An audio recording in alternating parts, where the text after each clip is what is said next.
All right. Oh, so anyway, off stream, I did a couple things I want you guys to know about.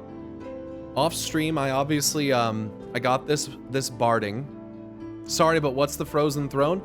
The Frozen Throne is the expansion for Warcraft 3. So it's the expansion and basically finale of that game. And people have really been wanting me to watch it. It's some of the most beloved World of Warcraft related content probably ever. So I'm excited to get into it. The Frozen Throne's when you leave the window open in the toilet room. Yeah. So off stream, I got this chocobo barding. So I went and got a few more nuts. And I picked up my chocobo barding, which is amazing. One of the best bardings in the whole game. And I also discovered the rest of the map. I just went and kind of just did a quick lap. Discovered the maps. I went and finished up and finished getting flying in Yaktail and Kozumaka. And I got the rest of my things there so that I could fly around. And in Urkopacha and all that, which I could already fly in. So yeah, I went back and got all that stuff. Just kind of finished up some of those things. Thanks, Dance with the Moonlight. And so yeah, didn't do anything of substance. I was saying that I was surprised that there wasn't a big snake. That there was no big snakes. But I went and fought the zone boss. So I fought it twice.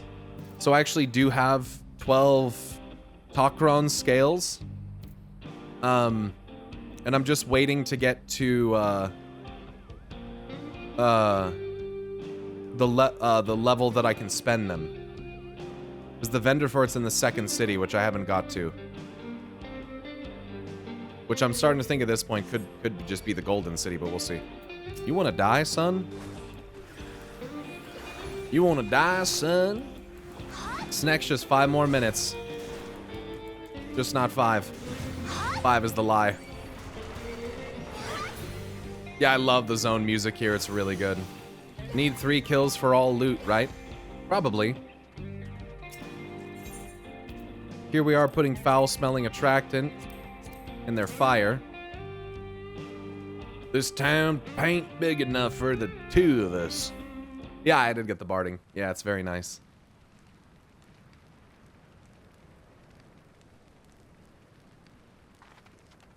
No, need 2 gold for the loot. Yeah, and that's what I got. 6 tokens each time, so I got 12. Pyro got lucky and Sneck spawned right after stream the other day. Yep. What's that smell?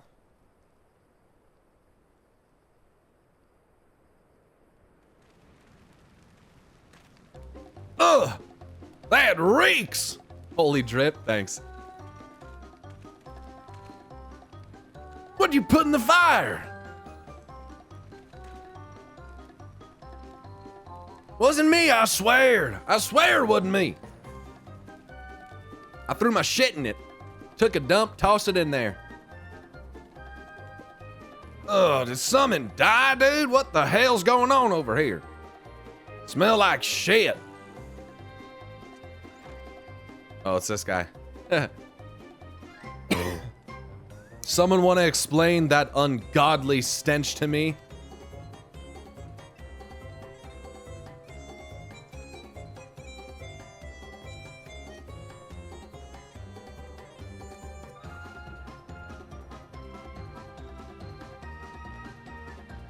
Isn't this motherfucker... Isn't that guy like the sheriff? Boss? Over there. Huh? What in the world? He's the deputy? Ah. Okay, we're getting attacked by dinosaurs in the west. Oh! Run for your lives!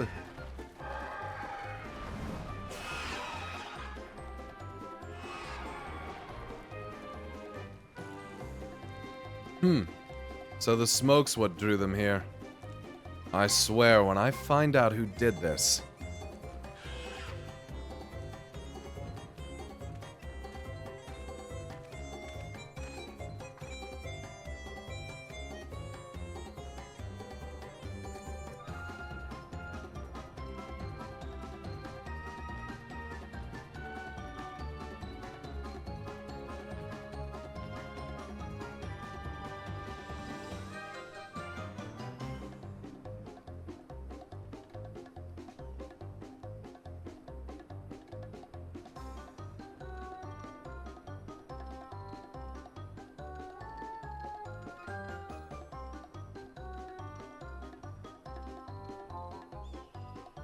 Oh shit, it's Mega Crafters on their mounts. Dinos vs. Cowboys. It's like the start of Skyrim.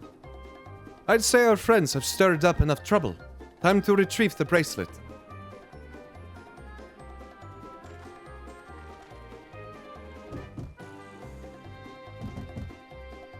Hey, what's going on out there? I'm still in here, in case you've forgotten. Sit tight. We'll be back for you. What? You gotta get me out of here now! They're gonna kill me! I'm begging you! Please! Shh! They'll hear you! Have to shut up! You're standing in... Shit. Who was that? Who was that? What do you mean? They're standing right in front of you. He just runs away. He doesn't know who he is, though. He's like, who the fuck is that guy?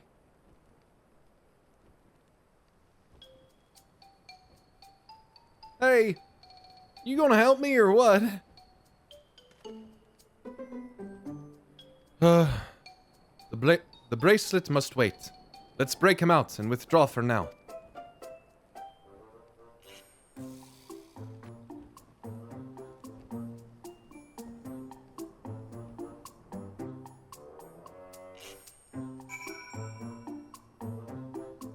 Karatsun. What's up? What's up?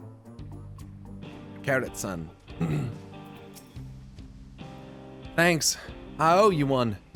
For a moment there, I thought you might actually leave me behind.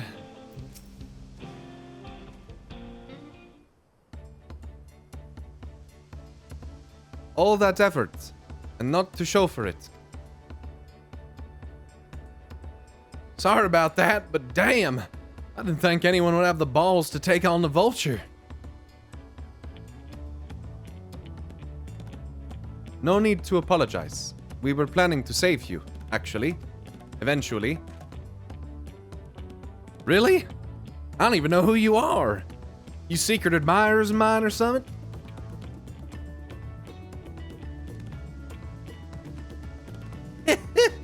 I'm just having fun with you, but I do appreciate the help. This man they call the Vulture. I've seen his face before. Was he not the officer who you confronted in town? The one and the same. When he's not masquerading as a gang leader, he serves as deputy chief of the Dust Watch. That would explain why the bandits are so confident they can avoid capture. You're trying to get back some the Vulture stole, right? Let me help. It's the least I can do after you bailed me out back there. I have an idea where he hid his cash. Reckon he's headed there now too. We can go together. I've got a score to settle with him myself. I don't doubt that you do, but we need to know what it is first. Will you tell us? Right, so those bandits at Tonatanyawa? Tonatanyawa? They're called the Daybreakers, and it was me and my friends that founded the group. But it wasn't a gang of cutthroats. Not back in. We just want to protect people who couldn't protect themselves. Kids being harassed by bullies, workers being exploited by the mining concerns, folks who needed help to even the odds.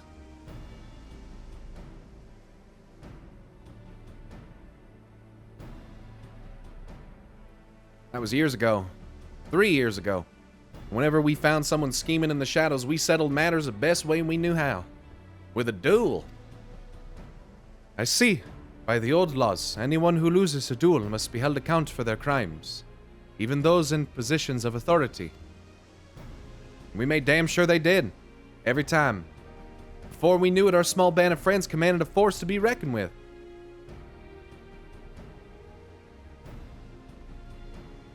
Then, about a year ago, the Vulture and his thugs showed up.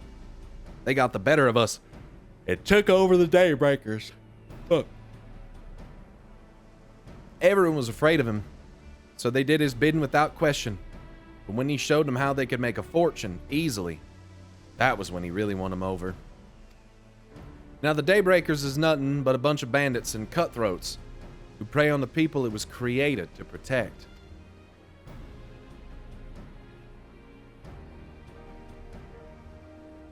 I talked it over with my friends, Pikana and Luine. We all agreed the only way to stop him was to challenge him to a duel. He accepted. I still remember how he gloated that he'd win.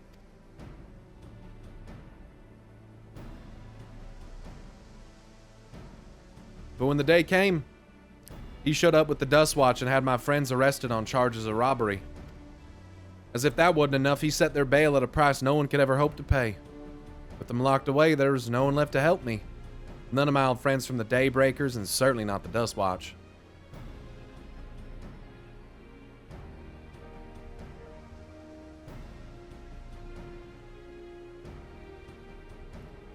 And that's why you were ready to challenge him in the middle of town. I was, till that guy with the spear stopped me. No sooner had I stepped out of town than the Vulture's minions caught me by surprise. They took me prisoner. Then, well, you know the rest. You said the Dust Watch would be of no help. Are they all working for the Vulture then?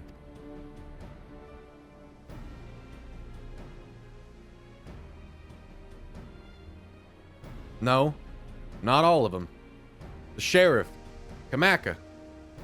He's as honest as they come, a staunch keeper of peace. Problem is, he's a little too trusting. Doesn't suspect a thing. If it were my word against the deputy chiefs, who do you think he'd believe? Yeah. Well, if he knows where this Vulture keeps his spoils, perhaps he can help us recover Namika's bracelet. What do you think?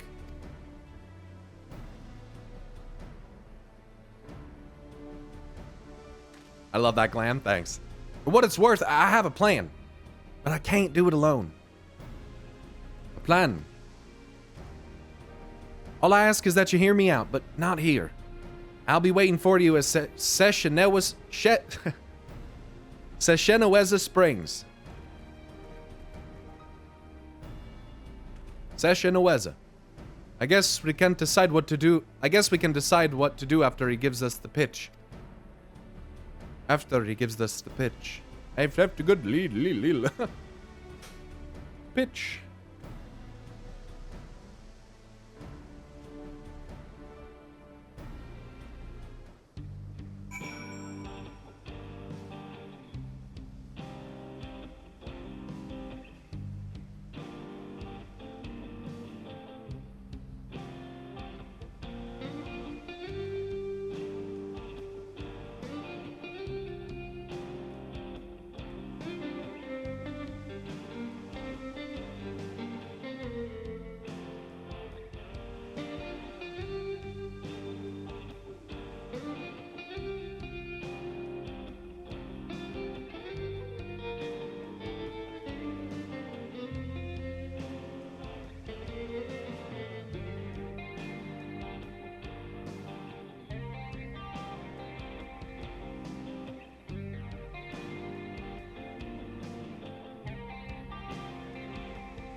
The Shish Kebab Springs. Pitch? I could give a pitch for hours. Love these names. Funny every time someone tries to pronounce. Seshenoweza. I went to school really close to a Native American reservation. And so I went to school with a lot of people who, were Native American. And so I got a little bit used to pronouncing some of the names. Like one of my friends in school's last name was Walulatum. And, it's just kind of that Seshenoweza. Like there's different naming schemes, obviously, depending on which tribe and region that you're looking at. But seeing some of like some similar conventions makes it a little easier for me. But they're still really difficult. Did you grow up in California? No, I grew up in Oregon, which also has a large native.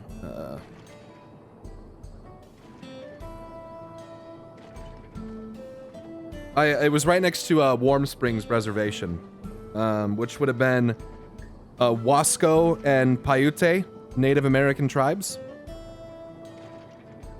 If I said that right. Wasco and Paiute or Paiute? Or Paiute? Not peyote. I'm grateful he could take us to the deputy chief. This will all be for naught if we're seen. Good, you're here. This is where he hides his loot. I expect he'll show up soon. Blowing smoke.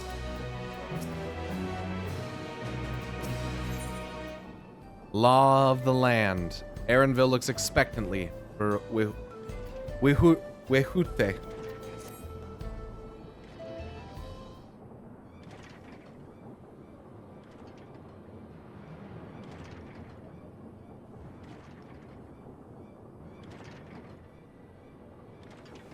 Well, well, look who it is. Storing stolen goods here seems risky, but I suppose it's an option for someone with his authority.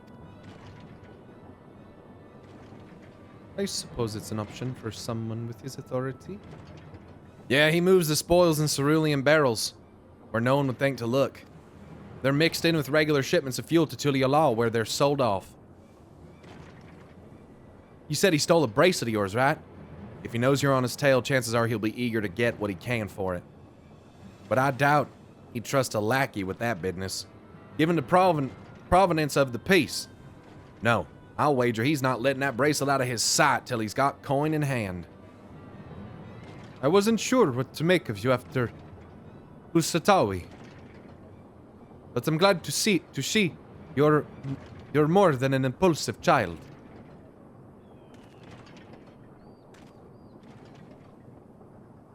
Well, not my finest hour, I'll admit. There's a lesson in that. Vulture's a slippery bastard. If we're gonna catch him, we need to back him into a corner with hard evidence. That's my plan. First, we need to lure him away from here. Over to Hasutalia. Husatalia would be ideal for that. I need one of you to help me. This will buy time for each other to search the barrels for any stolen goods, and using that will expose him as a criminal.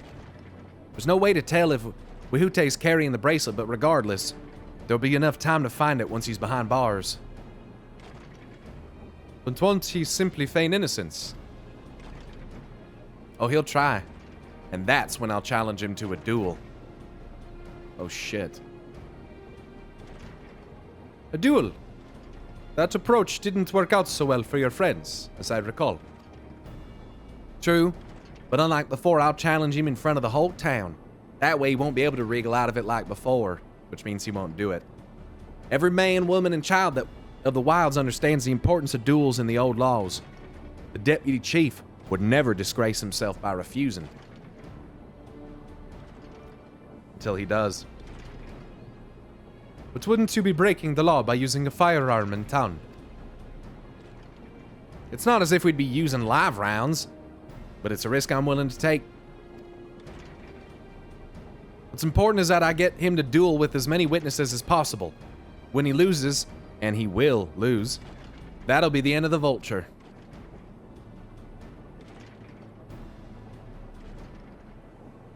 The plan is not without flaws, but what do you think? I say let Zakoya have his duel. Zakawa, we can trust in the old laws. We can trust in the old laws.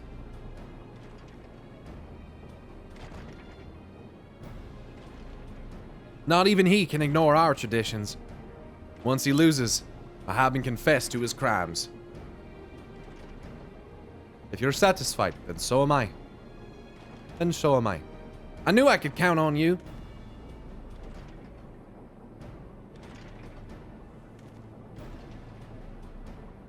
I was seen in Tonatiawi, so it's probably best I stay and search the barrels. I'm losing his voice when I go from one fucking dude to another. Then you're both with me. Then you're with me. Tell the vulture I tried to rob you, but you managed to overpower me. If he suspects a trap, he won't be able to resist taking the bait. You want to buy your friend as much time as possible and make your way to Usatawi. Once you got the vulture there, I'll take care of the rest. We're currently plotting some shooting. All right, then. Let's get to it.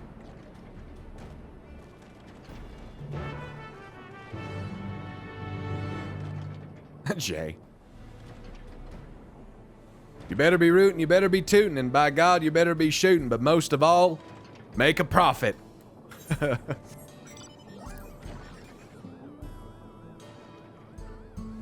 Wihute.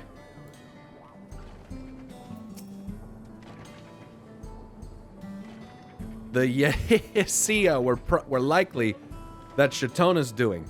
What's his angle? And then there's the brat. It's past time I dealt with him. He's oblivious to your presence.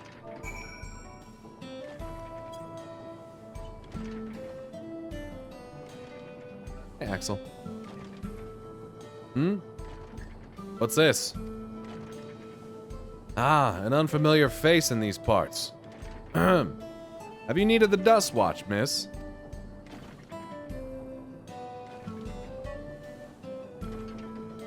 What? Zakawa tried to rob you, but you apprehended him. I see. So desperate was he to see his friends free from prison, he turned to a life of crime. How awful. You have my sincerest thanks, miss.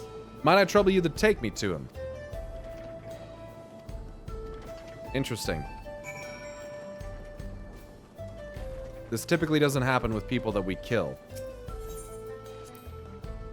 Something the matter? If not, please press on.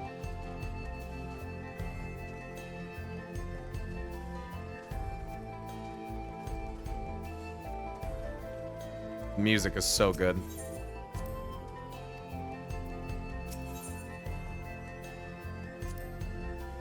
Not that this is an appropriate time for me to play tour guide, but if you insist. Session Springs is home to a thriving cerulean mining industry.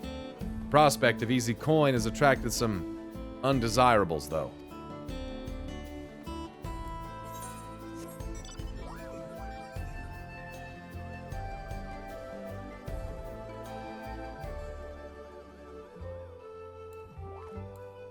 Just making sure. The name of this track rules. Cerulean Smoke at High Noon. That's a pretty sick name. Yeah, like you. Yeah, undesirables, he said.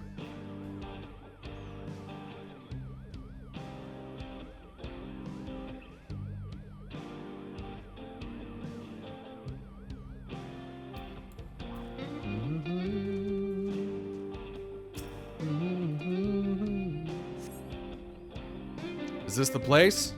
I don't see him. Just a little further. I see. Very well. Lead on.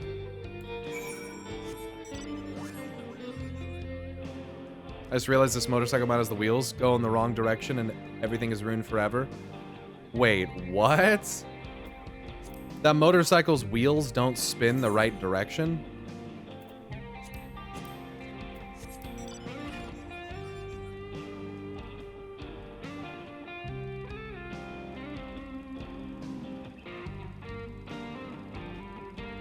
They do.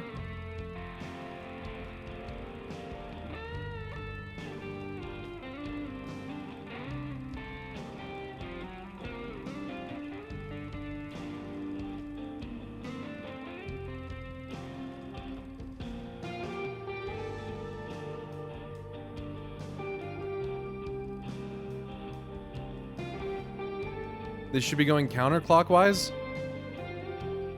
What? They're going clockwise?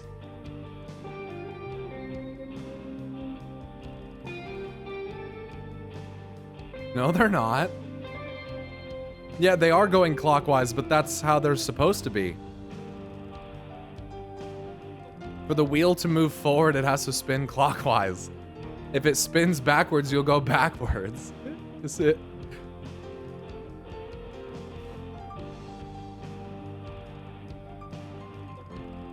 Could be frame rate. The motorcycle's a pretty cool choice, though, not gonna lie.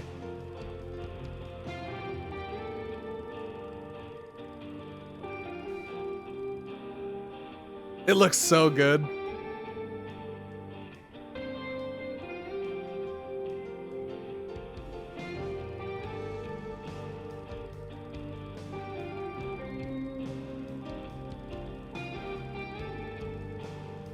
Where do you get this, chat? I actually can't remember.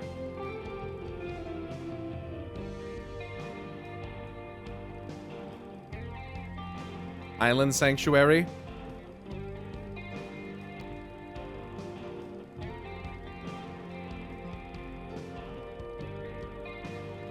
Your favorite?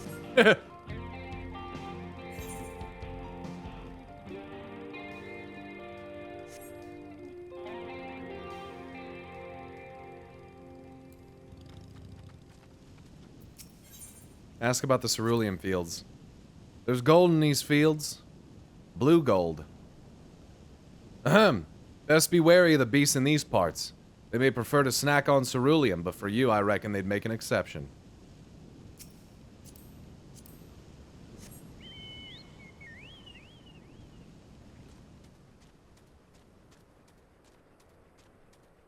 I like how the chocobo leans.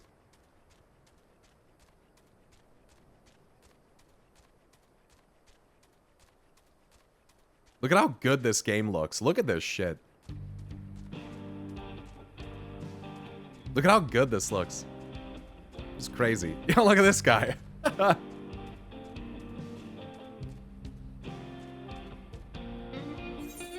Anyway, I gotta go back here. Cerulean is people! The planet's dying, Alphano! You've got to correct that cerulean! Pump it right into my veins! I love the Stevie Ray Vaughan-esque bluesy guitar. Oh, it's so good. I love the tilt they add to every mount when they move around, make it... Yeah, oh yeah. Is this the place then? Could have sworn I left him here.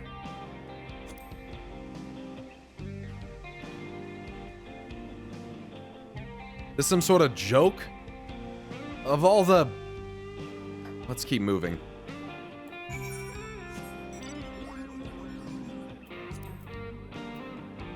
Oops, silly me, gotta lure you a bit further. Was that an option? I didn't even read it. I have a theory that cerulean equals FFXIV's version of Mako. Probably.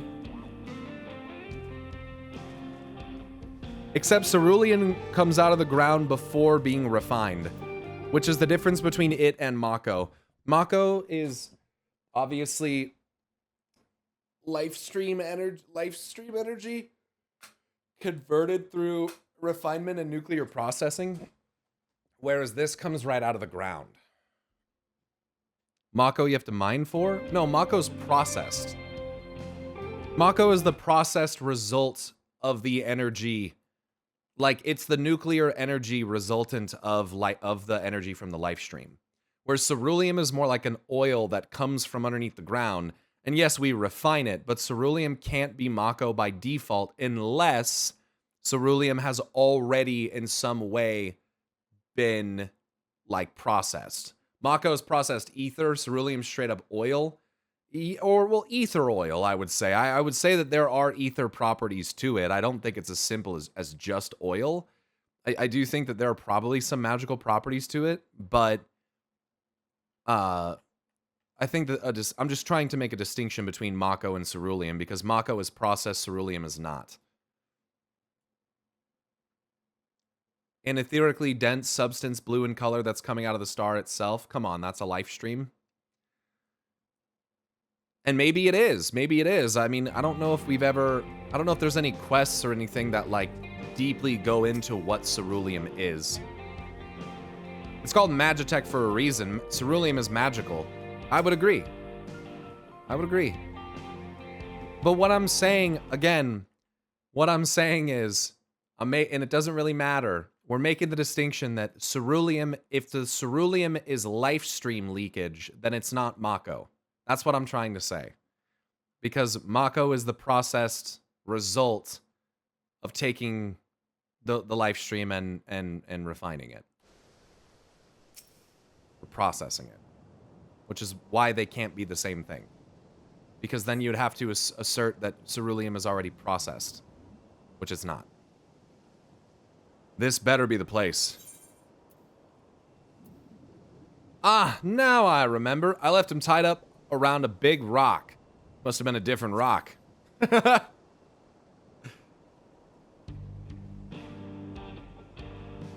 Ceruleum is largely a mystery.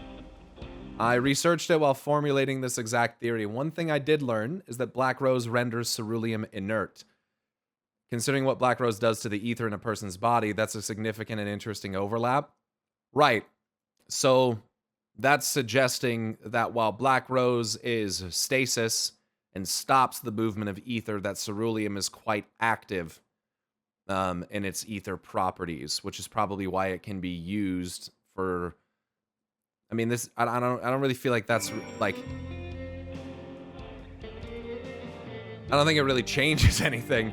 To be fair, we're not actually sure that ceruleum is made out of souls. It is at very least very dense, rich ether. We're gaslighting the deputy. So astral infused? Astral aligned. I don't know if I'd say infused, but aligned perhaps. If Black Rose nullifies it, then I think that suggests that it is a more active thing.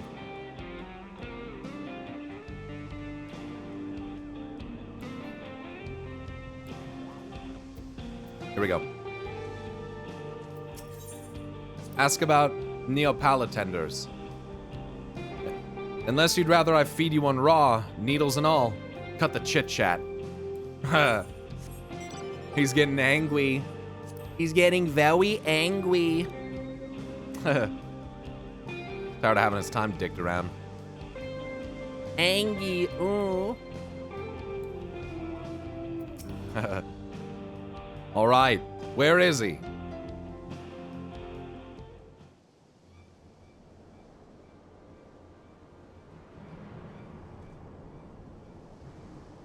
I don't see him anywhere. Where is Zakawa? Tell me where he is, or I'll bury you in the same grave.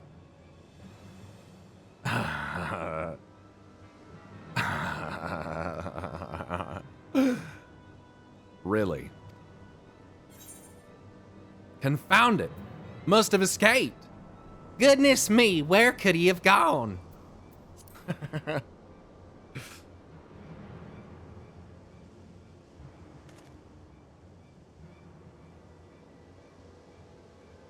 That's it.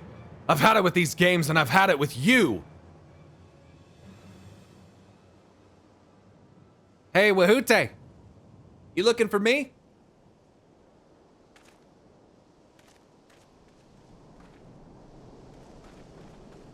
How far did he holler that from? Oh, there he is.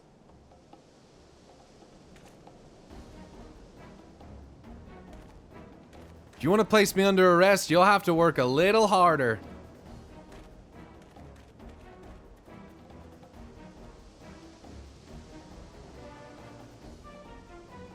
You'll be begging for a cell by the time I'm done with you.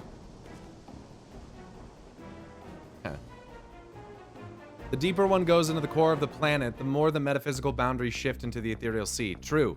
The afterlife. Ceruleum drifts up from cracks in the ground and is made of ether. Where do we think that ether comes from exactly? I'm telling you, ceruleum is people. Wahute! Could be. Finally caught up to me, I see. Okay, that's not how this guy sounds, apparently. If they voice acted more, I would know that. Took us 3 hours in the zone to get the voice. Sorry. This expansion needed more VA. If it isn't our young outlaw. It's Raiden. I remember this guy talking earlier. No, they actually did talk earlier. Because I remember this guy's voice was used. You've taken up stealing, I'm told. Yeah, they Can't both got say used. I'm surprised about that, but I am surprised that you'd offer yourself up to be arrested. Sorry to disappoint, but you're the one who's going to answer for their crimes today. Oh, shit. See, now that's acceptable anime shit, you know? It's like, ah, fuck, I find it, fair enough. It's not cringy. Sick barrel. Barrelinville? Barrelinville? That's my Stupid. jewelry. And my bag! Oh, shit.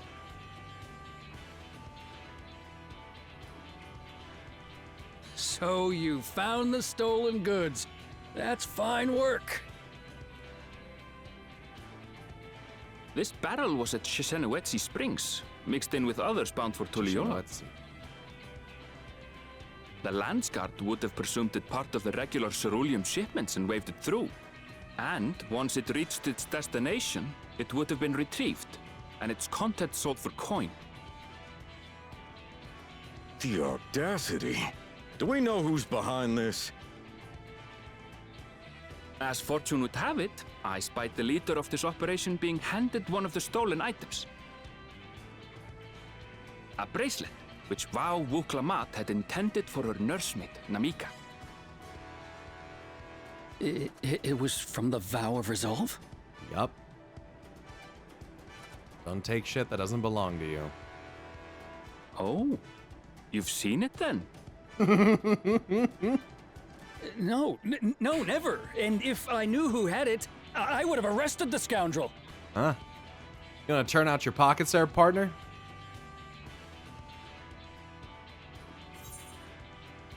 You would have had to arrest yourself. Oh, come off it. I saw you with the bracelet.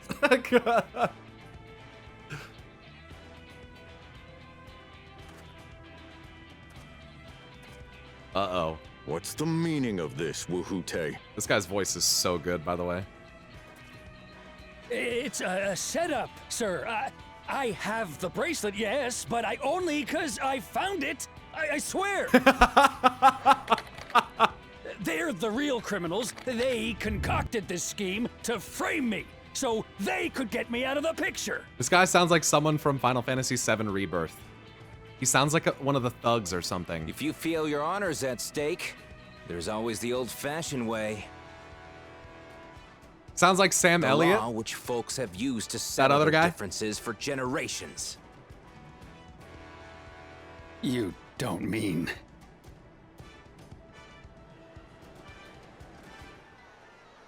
Big's really trying to silence me. They don't want you to know the truth. It's probably correct. Wuhute, I challenge you to a duel. The winner is right, the loser is wrong. Doesn't get simpler than that. It's such shit logic. Such dog shit have at logic. it. We just literally proved Let in your front of pistols do the talking. we just proved in front of everybody that he's guilty. Please, do you honestly believe you can goad me into playing your game? Trial by combat, same with the You Ishgardians. refuse, then? True, I forgot about that. A baby And they never alpaca's expected got us to more fight than win. You. I forgot that they did that. If you can't stand up to the Knights Temple, then you get fucked.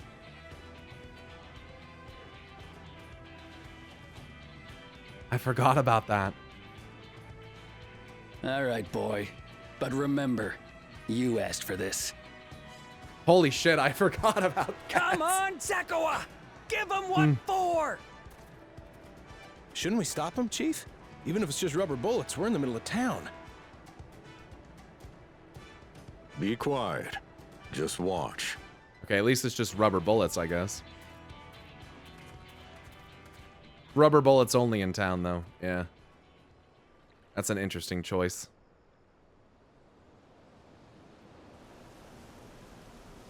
The tumbleweed.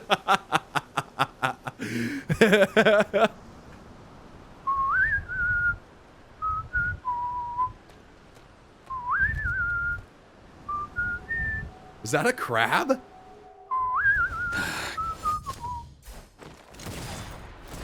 Ooh. It's high noon. Oh, you little shit! Get got.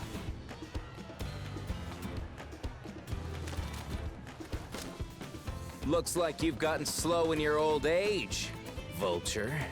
Why is this character so cool? Why is Zakawa so cool? What the fuck? You and I are going to have a long talk. Oh, that's funny. They pulled off the vibe of an old black and white Western so well. I'm not gonna lie, it would have been kind of cool if during that scene if they gave like a sepia filter. I'd have been fine with that. For dueling in the middle of town. Like an old spaghetti If Western. you want to lock me up, then lock me up. That'd have been cool. But please, let my friends go. They've done nothing wrong.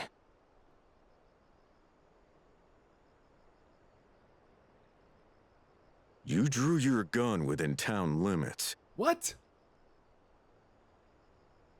But we Hute drew first. Far as I'm concerned, you acted in self-defense. My man. You're free to go. My man.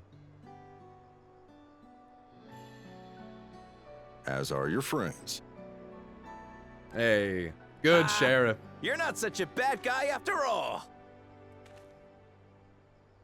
Just a man of the wilds, like you.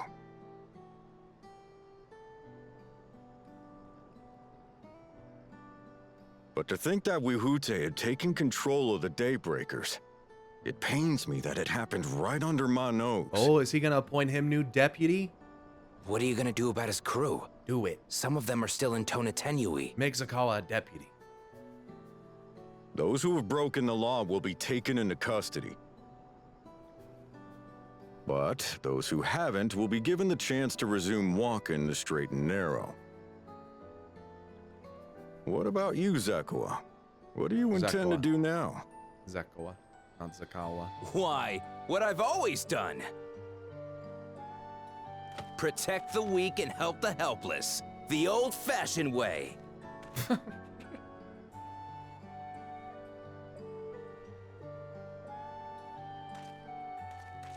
Sounds like a more gruff Fry. Here, this was Vawuklamat's gift for someone, wasn't it?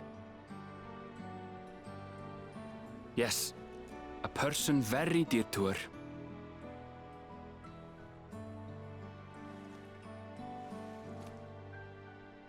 The I old-fashioned suppose way. this is where we go our separate ways. By killing people in duels. My thanks again for your help apprehending the vulture.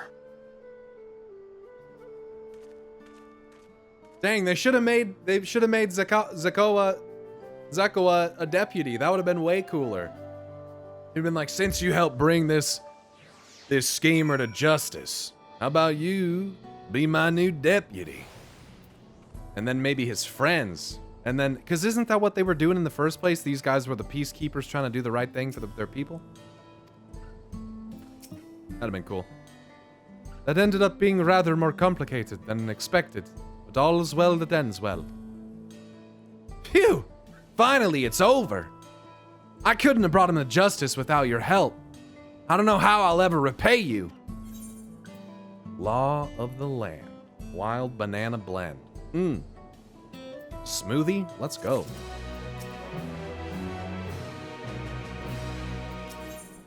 On track. Aaronville's relieved to see everything set to rights. Now that we have the bracelet, let us return to Seshanoeza Springs. Will you be staying there long? I'd like to give you a proper thanks after I find my friends. We're planning on it, but there's no need to rush. We'll see you at the springs then. Yeah, but with being deputy, he'd have to follow procedure. He likes to duel and shoot it out. Yeah, reasons, whatever, dude. Who cares? It's a fucking storyline about a fucking wild western village in the middle of a goddamn desert. Who gives a shit? Let him be deputy. It'd be cool. Who cares? This is a situation where cool is the way to go. Who cares? When the bill comes due, Toan Zohe is seeking help with a family matter. Say, aren't you the one who was stirring up a fuss in town not long ago? I could use a capable hand like yours, if you'd be willing to lend it. Yo, King Richmond, thank you very much for the tier 1 sub. Welcome to the Garden Sprout. Rule of cool always beats rules as written. Not necessarily. We were talking about that in World of Warcraft yesterday, how sometimes the rule of cool is not fine. It depends on how major it is. You know? You need to, like, have lore continuity. So as long as you keep lore continuity, then that's what matters. The name's Toe and Zoe. I'm not from around here, truth be told. Are you shitting me? I live in Luateninha Wassa. Luateninha Wassa. Holy fuck me, dude. But I'm here visiting my grandson. I was excited to see him after so long, but then I spied him dealing with some unsavory looking man, exchanging unusually large sums of money. I confronted him about what I saw, but he'll say little more than it's just a misunderstanding, and grumbles as he changes the subject. I realize this is sudden, but could you see if there's anything to be done to help him? He's in trouble. I just know it.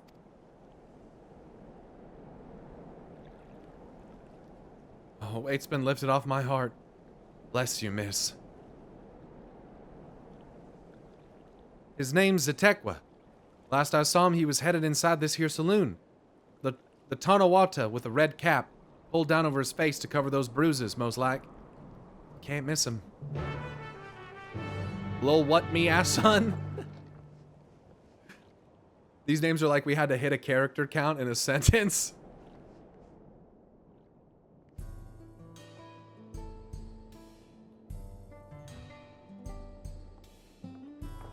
Cute little barmaid. The hell's this? Drinking them sorrows away. Tough.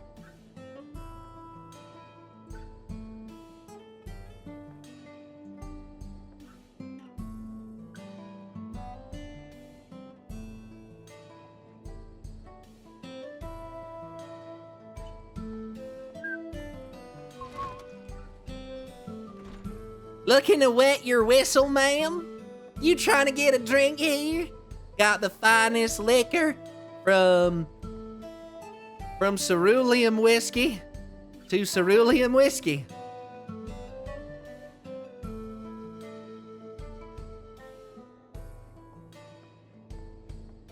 Hey, look, it's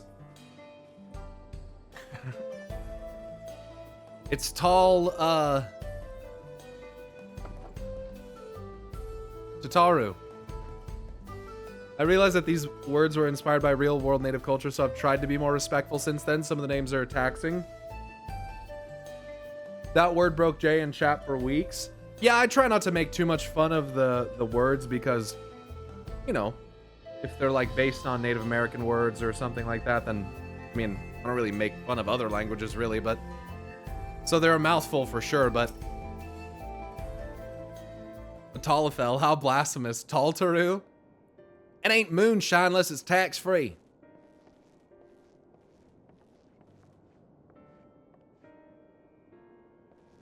A new face in town, eh? Well, what can I do for you? What can I do you for? That's what they said. That's what he said. Howdy, Pyro. Crow, Hope thank your you very day's much. I going hope your well. day's going well, too. Thank you. Thinks I'm in trouble, does he? There he goes, jumping to conclusions as usual. Thought it'd be less of a hassle if I didn't tell him. Truth is, I've been helping other folk in town with their money troubles. Matter of fact, the man you saw leaving just a moment ago is one of my clients.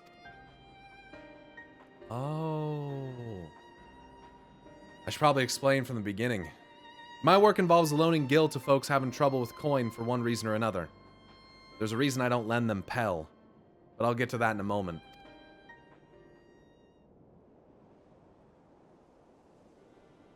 My family has lived here long before there was ever a town here. But then people moved in, and they started expanding. Before long, Kamaka's family approached us about selling our land. It was around the time when trade overseas was gaining in popularity. I had it on good authority that gil was on its way to becoming common currency here in the wild, so I decided to sell the land for gil and use those funds to start my business. Sure enough, everything went as expected, and the business is starting to do well. It's not without its troubles, seeing as money's involved, but I never lend to any unsavory types.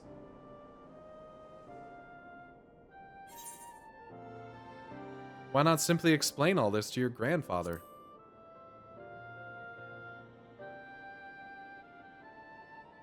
The whole point of me keeping quiet was so I wouldn't make him worry. Seems my silence only made things worse. He found himself in a real tight corner once. Gil's what got him there. Now he wants nothing to do with the stuff.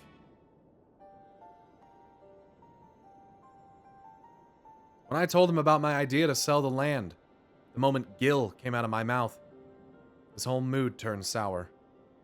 He said he'd put everything in my name, and whatever happens after that is on me. Is he a gambling man? It's not exactly easy to bring up my work when it involves the one thing he seems to hate more than anything. But it's time I change that. This job does more than just put food on the table. I'm able to help people, help this town. How do I get him to see that? Smolgadin? Logadin? You guys are out of control. I've got it. You're gonna come and watch me work.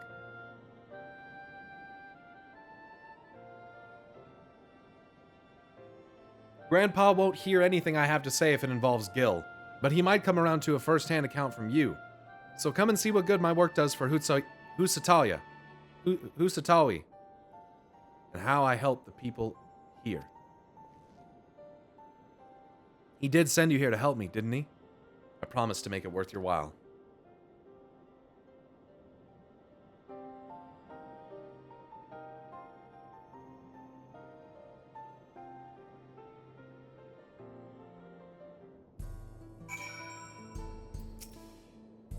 Right then, before we get started, I should probably know who it is I'm working with.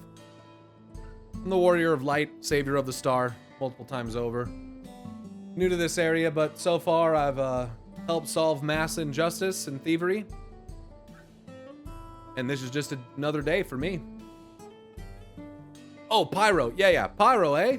Well, Pyro, our first job's to go and see a miner named Wakwazi. He had a pretty bad accident on the job a while back. Had no money for treatment or much of anything, really, so I loaned him the gil he needed to keep on his feet. But now it's well past time he returns what he owes, and he hasn't said a word. There's been time enough for him to not only return back to work, but also receive his wages. Several times, in fact. He usually comes here into town when he's not working, and his shift ends soon. Meet me just outside of town. If we're lucky, we'll catch him just as he arrives.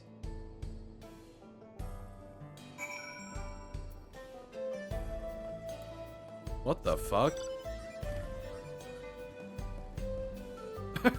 Don't mind me. Sorry about it.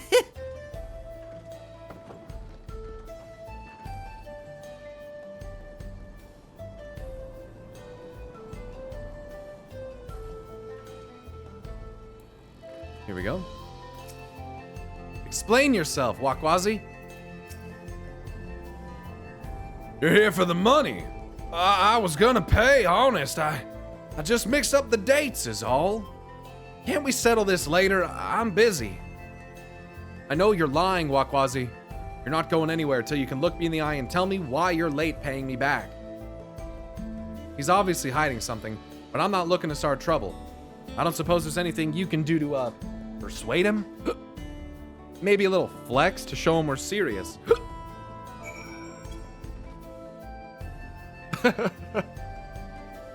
Ooh. Ah.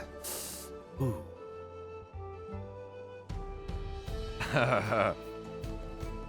My God! Look at those arms! And those perfectly toned neck muscles. Fine, fine, just put all that away.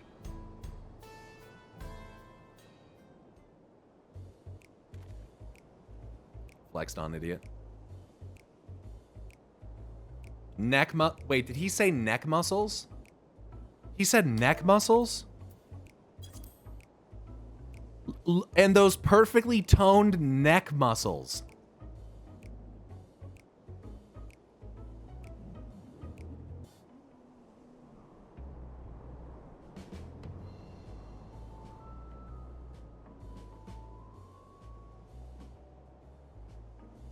Neck muscles honed by a lifetime of nodding? I think you guys are missing where I'm coming from here. It's all here and with interest. If you had the money, why go through all the trouble of avoiding me? When I was on the mend, my lady friend took real good care of me, see? I wanted to buy her something fancy to thank her and, well, because Ella's in. I understand. Really, I do. But if you really want to make her happy, you need to get your life together. I'm willing to give you a loan one last time, but we're going to have a long talk about how to manage your savings first. You're right. What good am I to her if I'm out in the street without a gill or even a pell to my name? I'll give it some thought and we can talk later. Wakwasa needed the money for an eyebrow implant.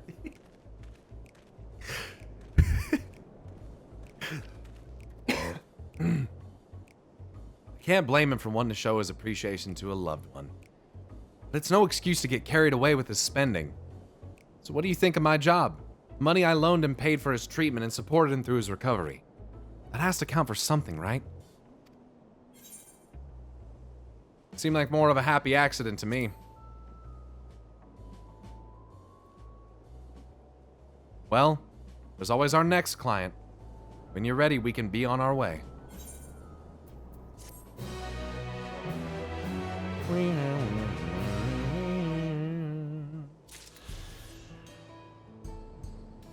That's fucking creepy. Alright, well thanks for that. Thanks for the lesson in flight. I'll be back to do your quest later.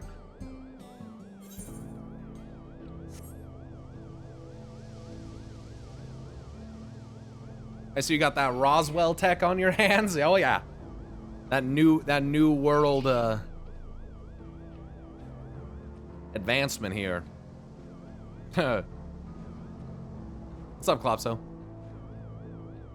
All those days flexing with Hildy have truly made you a Manderville man.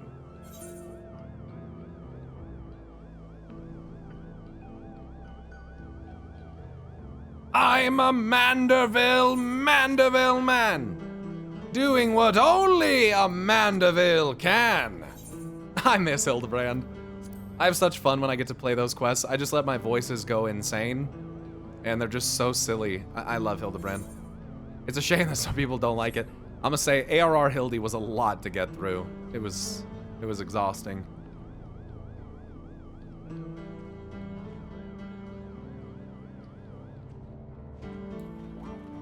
Pomepia? Meeting of the Spirits. Welcome, traveler. I wonder if while you're out exploring, you might be able to do me a small favor. There's a cave network nearby where my daughter has gone to offer her prayers, but she's forgotten the all-important fish oil candle. I would take it to her myself if it weren't for this terrible pain in my foot. Oh, it hurts something fierce, it does. Do you think you could give her this candle from me? Sure. This is a much simpler task than the last one.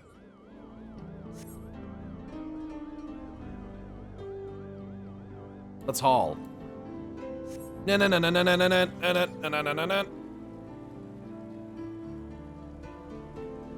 don't know why, but I just imagine Hildy as Borat now. I come to America. I come. I have a theory about Hildebrand Quest this expansion, but I'll talk about them once you're caught up. Yeah. Let's not even, don't go there at all. Considering Hildebrand's literally aliens and shit, let's not go there. Whoa, what's that mount? Where the heck did they get a big manta ray? Is that a tribe mount or something?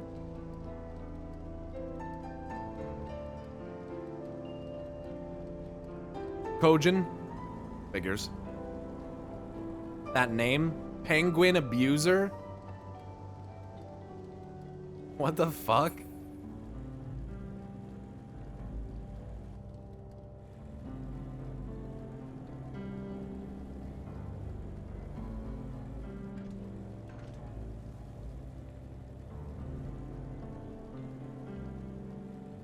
Oh, this is where I see. Whoa. When I was here before, I didn't even notice the fucking shit on the walls.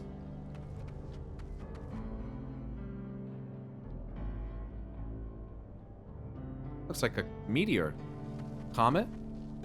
Some birds.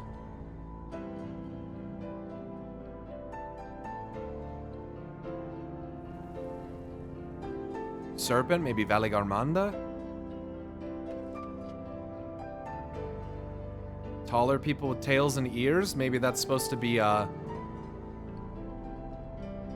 the Hatsaro? Or, well, I guess that's just one tribe of them. The cats? Oh, what's that?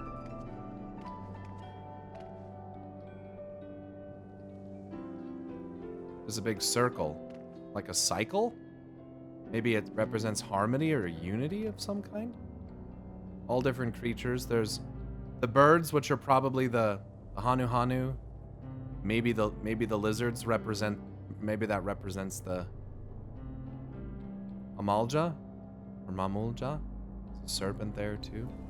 Cat person for sure. Centipede, which I'm not a fan of. That's scary. Maybe that's like an alpaca or a sheep or something. Plants and flowers, and maybe that almost looks like crystals. Crystals growing out of the flowers. Maybe there's magic in the land. Ooh, big sun in the sky. Big sun in the sky overlooking. Sun symbol as well. Symbol of Azem in the middle of that. Very cool. Same there. There's a couple more solar system things right there, but I don't know if that's what they really represent. Fish. You got fish. Cacti. It's like, is this all the things that make the people?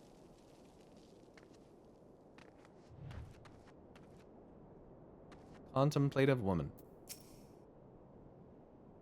Something I can help you with. Made from a combination of fish oil and aromatic herbs that has a distinctive yet not unpleasant aroma.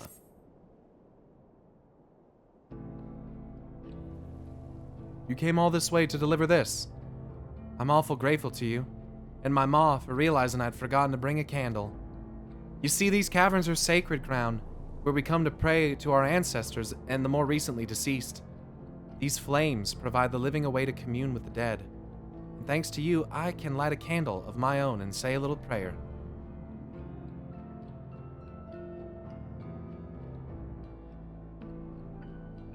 Since you're here, maybe you could stand before the flames and offer a few words to your departed loved ones. It don't matter where you're from. All spirits are welcome here, living or dead.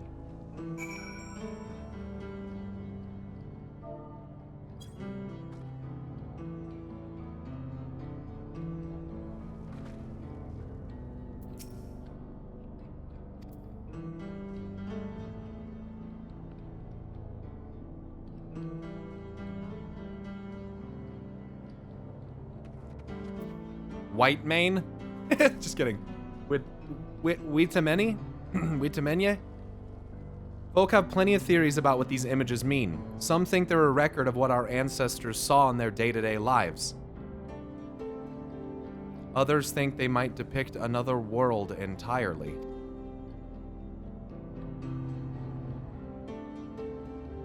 All I know is that my wife used to love coming here to look at them. That's the only thing that matters to me.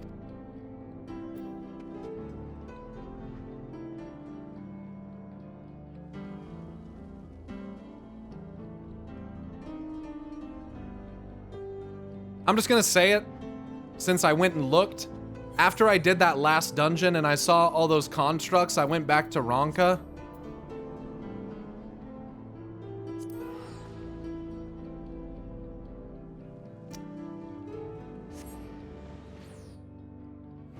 After seeing them animated with orange magic and stuff, I thought, yeah, that's really similar, isn't it?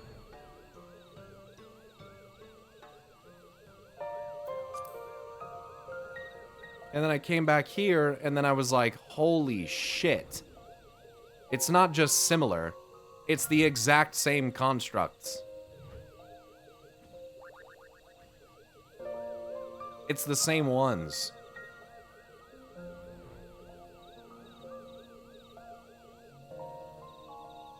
So when that guy just now says, we don't know if this is what our ancestors saw, or if it's another world entirely, I'm leaning more towards the other world entirely.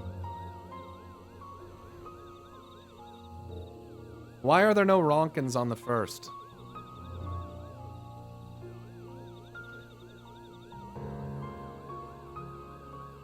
I wonder if they left.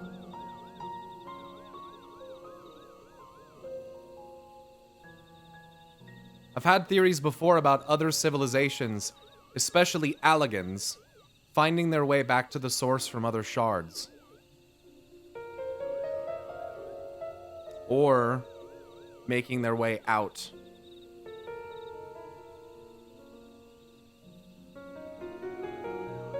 And there's the sun. Just like what sits over the mural.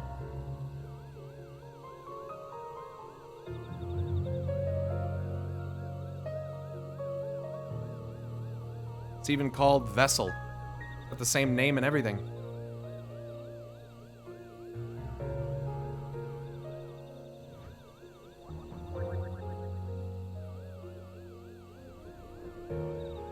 Oh, I don't have the sightseeing log here.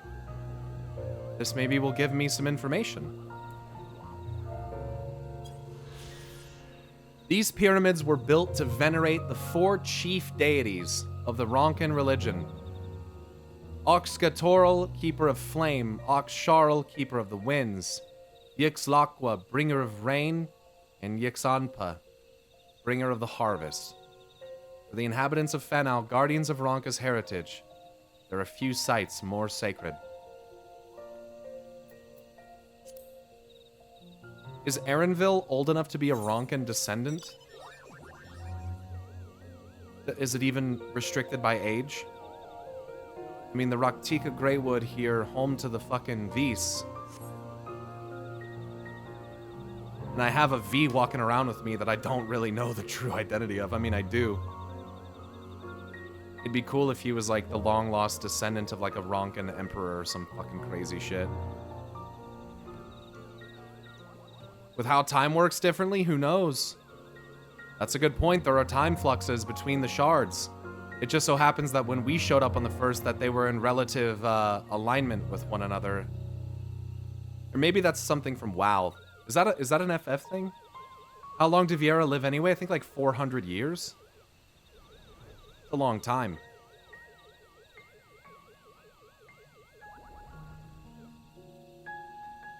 A very long time. A very long time.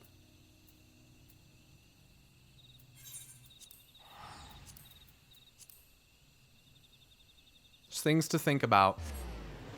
After doing the dungeon, I went, that shit really looked Ronkan. And then I went back to that place and I was a little mind blown. I was like, wow, they're actually identical. 300 to 400 is best estimation.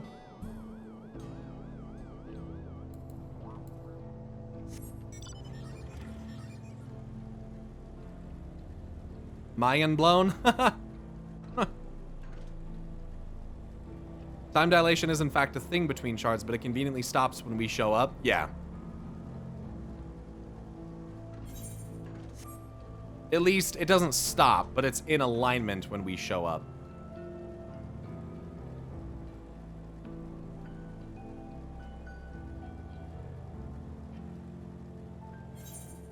That's what they said for World of Warcraft too. Remember when we went to Oribos in World of Warcraft, if you play that game, how they said that the time in the Shadowlands works differently, but I'm pretty sure they said that like while we were there, like things were lined up or something like that. That might be me just like crossing over with Final Fantasy lore. But I thought I remember them saying something like that, where like time is different there, and it's much different in the Nether too, yeah, and it's different in the Void too. I'm pretty sure time is different like everywhere. Welcome back. I'm guessing you were able to find my daughter. No doubt in her usual spot. She never was one to do things the easy way. You know, as much of a stickler for traditions as she is, she actually works for the railroad company. Still, I gotta hand it to her. She manages to work towards a promising future without losing sight of her roots. I sure am proud of her, but don't tell her I said that, will you? I wouldn't want her getting a big head or anything.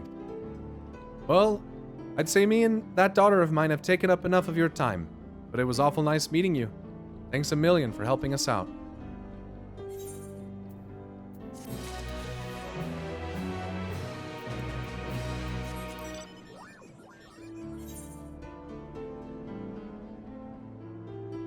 Not yet. And that was that was it for that quest, huh?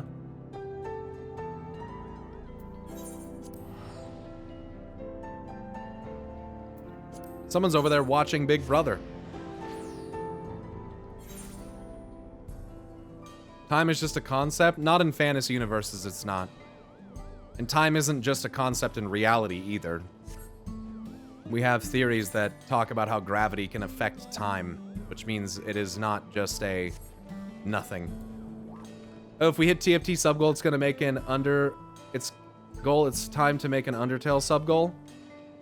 I just hesitate to do that because if we hit that before I play TFT, then people are gonna be pressuring me to play it. Fun fact, in the Raktika Greywoods, there's a location called the Fruit of the Protector. According to the Final Fantasy Wiki, it's written in the Legends of Ronka, a great winged serpent tormented the people before it was stopped and sealed away in this crystal by the giant Lozatl. Wow. Over time, the serpent had a change of heart and began to use its influence to guide and protect the fledgling Ronkans. Interesting.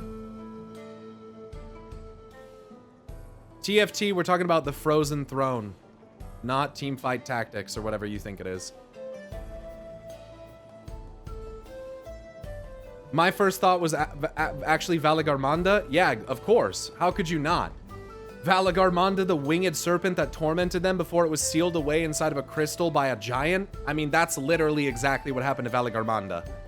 You know? I definitely agree with you.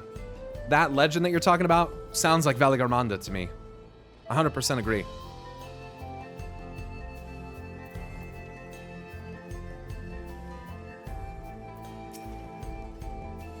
They were understandably worried, but I've told them of what happened in Husatawi. Our minor adventure made for quite the tale. Welcome back. I'm glad to hear those bandits got what they deserved.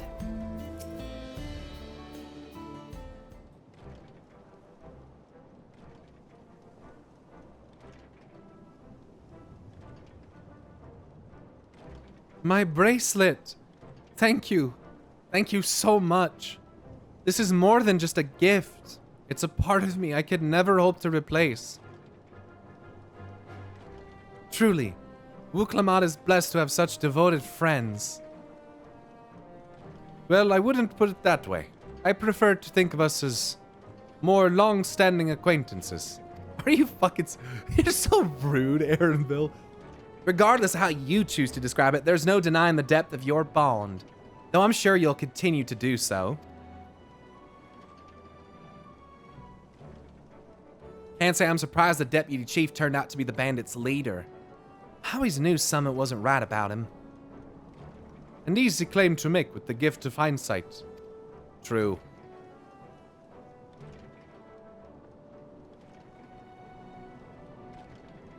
There you are. The real Daybreakers have arrived. I'd like you to meet my two friends, Quicana and Luine.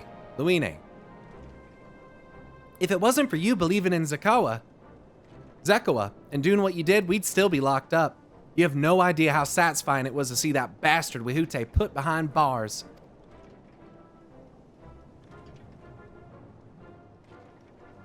We never gave up hope that Zekawa would find a way to get us out. He always was the best of the Daybreakers. Glad he was able to convince you to go along with his plan. Unfortunately, our group's smaller now, and lacking in strength besides. Some outlaws might see us as an easy target. Even so, if anyone should give the Dust Watch the slip, the Daybreakers will be there. We'll train day and night, so no one will get the better of us ever again. Isn't that right? Right. And you'll teach us how to draw your pistols, how you draw your pistols so fast, won't you? Well, we won't need to duel if all goes as it should. But on the off chance it doesn't, we'd best make sure everyone can match or beat my speed. We owe you a great debt, and one of these days, I'll be sure to repay it. On that, you have my word. Until we meet again.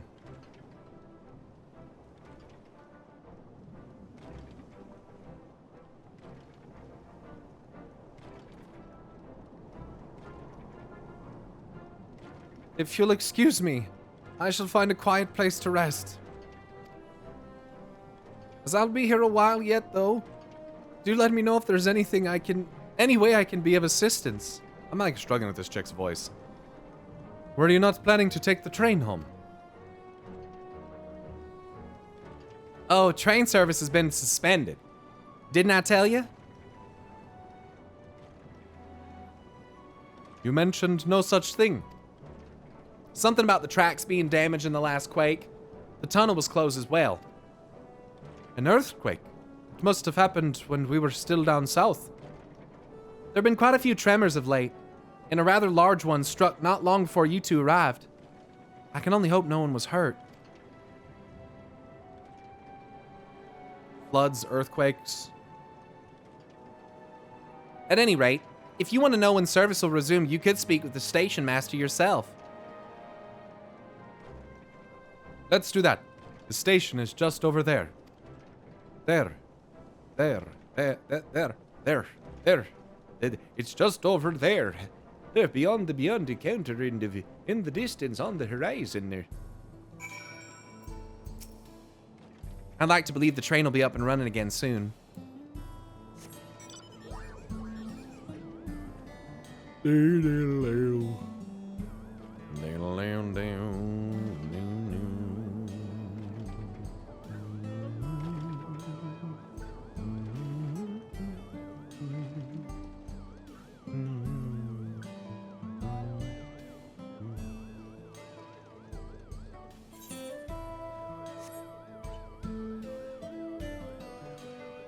I love these voices. Good.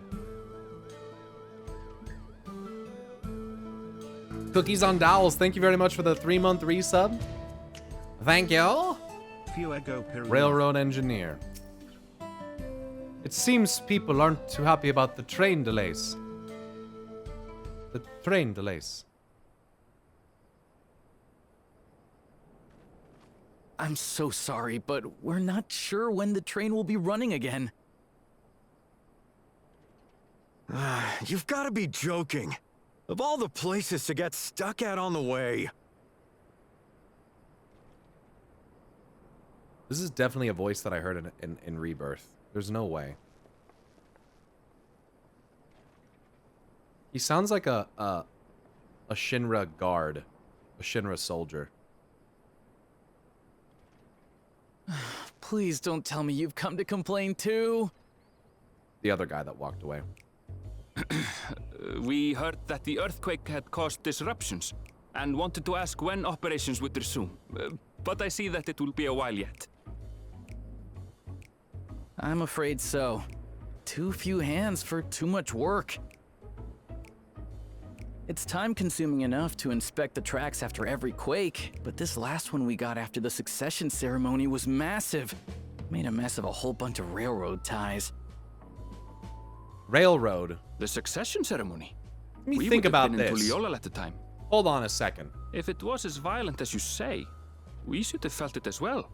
I rode a train at the very beginning of another I epic. have to admit, it was a touch strange, having seen my fair share of tremors. If I had to describe it, it felt more like the rumbling from an explosion.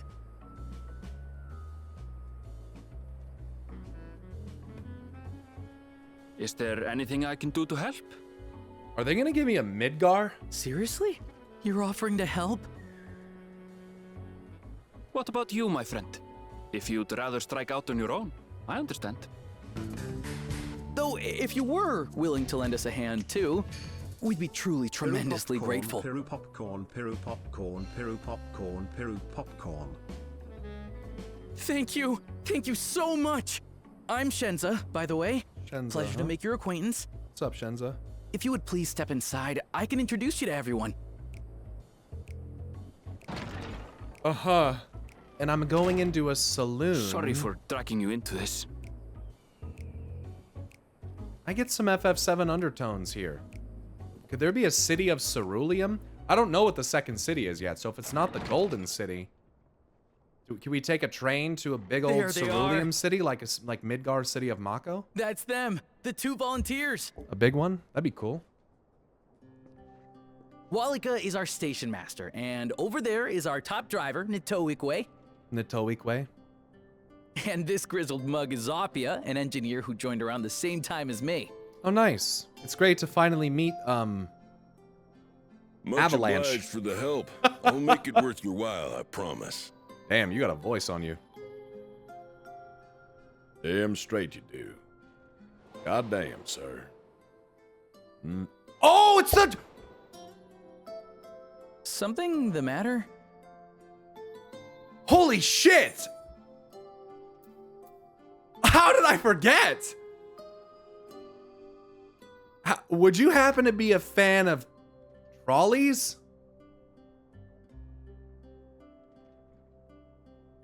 Trolleys? They're fine, I suppose, but they're no match for our cerulean-powered engine. She's absolutely glorious, let me tell you. If you'd like to bask in her beauty, well, you should visit the depot behind the platform.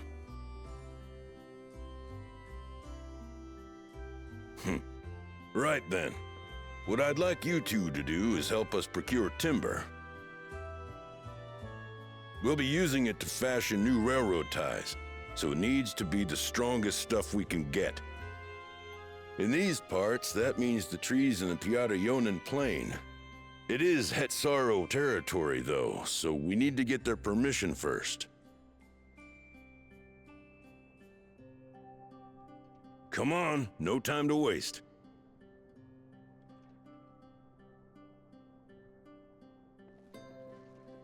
The music. In the shard, his wife isn't dead. Well, in the source, his wife isn't dead. It's good.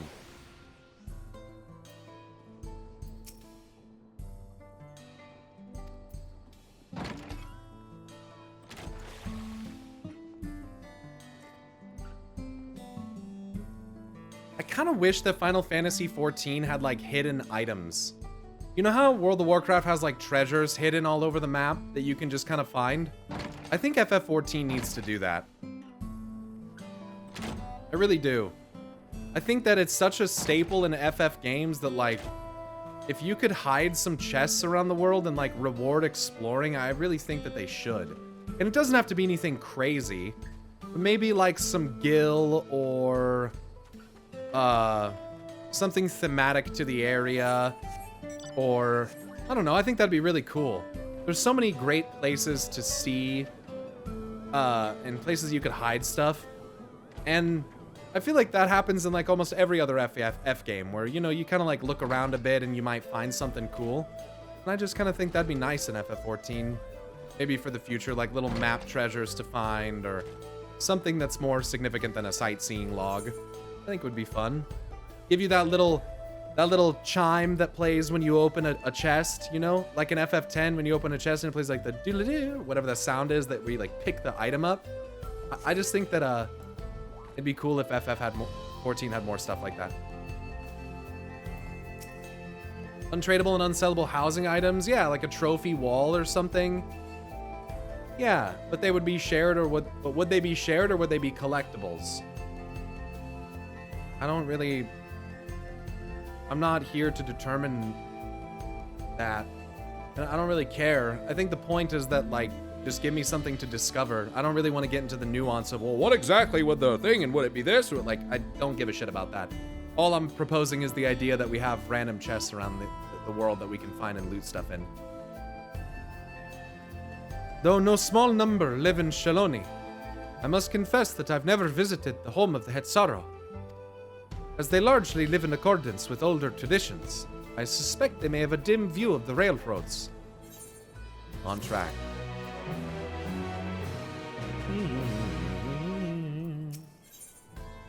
Hey, level 96 MSQ. Here we go.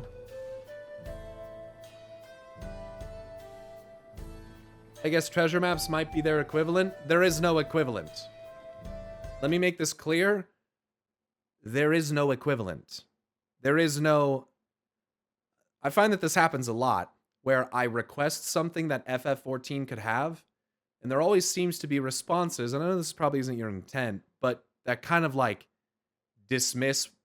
feel like they're dismissing why it would be a cool thing. oh, I guess treasure maps might be that equivalent. Well, it's like, but they're not though. But they're not. And treasure maps are like, they're not, it's not the same thing. And so all I'm trying to get across is that I feel that FF14 sometimes is missing that aspect which is present in almost every other Final Fantasy. I don't care about maps. I don't care about sightseeing logs. I'm very specifically requesting a very uniquely and easily identifiable FF trope, which is to put random chests in the world that can be explored and found. Very specifically. There needs to be no justification for what the game already has. No comparison to try to justify it not having it. I'm simply making a request for something that I think would be very cool. It is not a slight of FF14, and it's not something that needs to be defended or justified. It is just an additional piece of content that, if handled properly, would have no negative outcomes for the player. It would just give you something more to look forward to. It would give you more of a reason to actually explore these cities that we're in. I'm quite taken with the sleek design of the head end myself. Though if you peek through the windows, you can probably catch a glimpse of... Enough drabbering, Shanzel. Thanks to these two, we finally have some real work to do. So let's get to it. Okay, there's a lot of dialogue there. I was trying to get through it. We'll see you later. I suppose there's no harm in stopping at the station. It's on the way after all. FF7 had all those hidden summon materia you really had to look for too. Challenges to rise to really made you engage with the surroundings. Yeah, I just think it'd be cool. It'd just be cool. Like, look at all this city and all these buildings that basically does nothing. That's kind of my point that I'm trying to make, is that, well, one of the points is that this city is nice looking, but it's useless. Like, there's no reason for you to come up on this balcony and explore. But what if there was a little chest right here and you clicked on it and it was like, hey, you discovered a piece of a schematic or you discovered a token that you can use to trade in for a cowboy hat or a sombrero or something. And then turns out if you find these 3 hidden pieces that you can turn in that voucher to get yourself a nice hidden glamour item. Like, come on, that'd be sick. That'd be sick. Actually, there was an ether current right there. Okay, so there was... Well, actually, streamer, there was an ether current, right? Yeah, okay, congratulations. I walked up on a fucking... You get what I'm saying. Can we not be that? Can we not do this? You get what I'm saying. You come up on this balcony, you collect the ether current, you know, it's just like, you're only there because you want to fly. It doesn't actually add anything to the area, you know? That's the thing, is it just doesn't add anything. You know, like, what if, I don't know, I just think there's cool, I don't know. I'm too creative, I guess. I have too creative for my own good.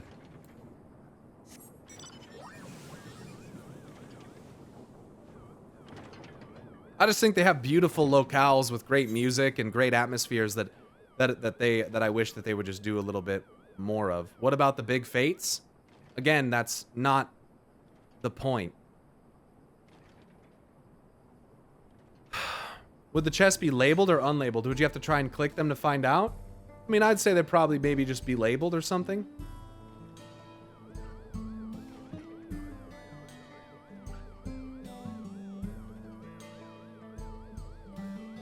What I'm requesting isn't really that complicated, and doesn't really need, like,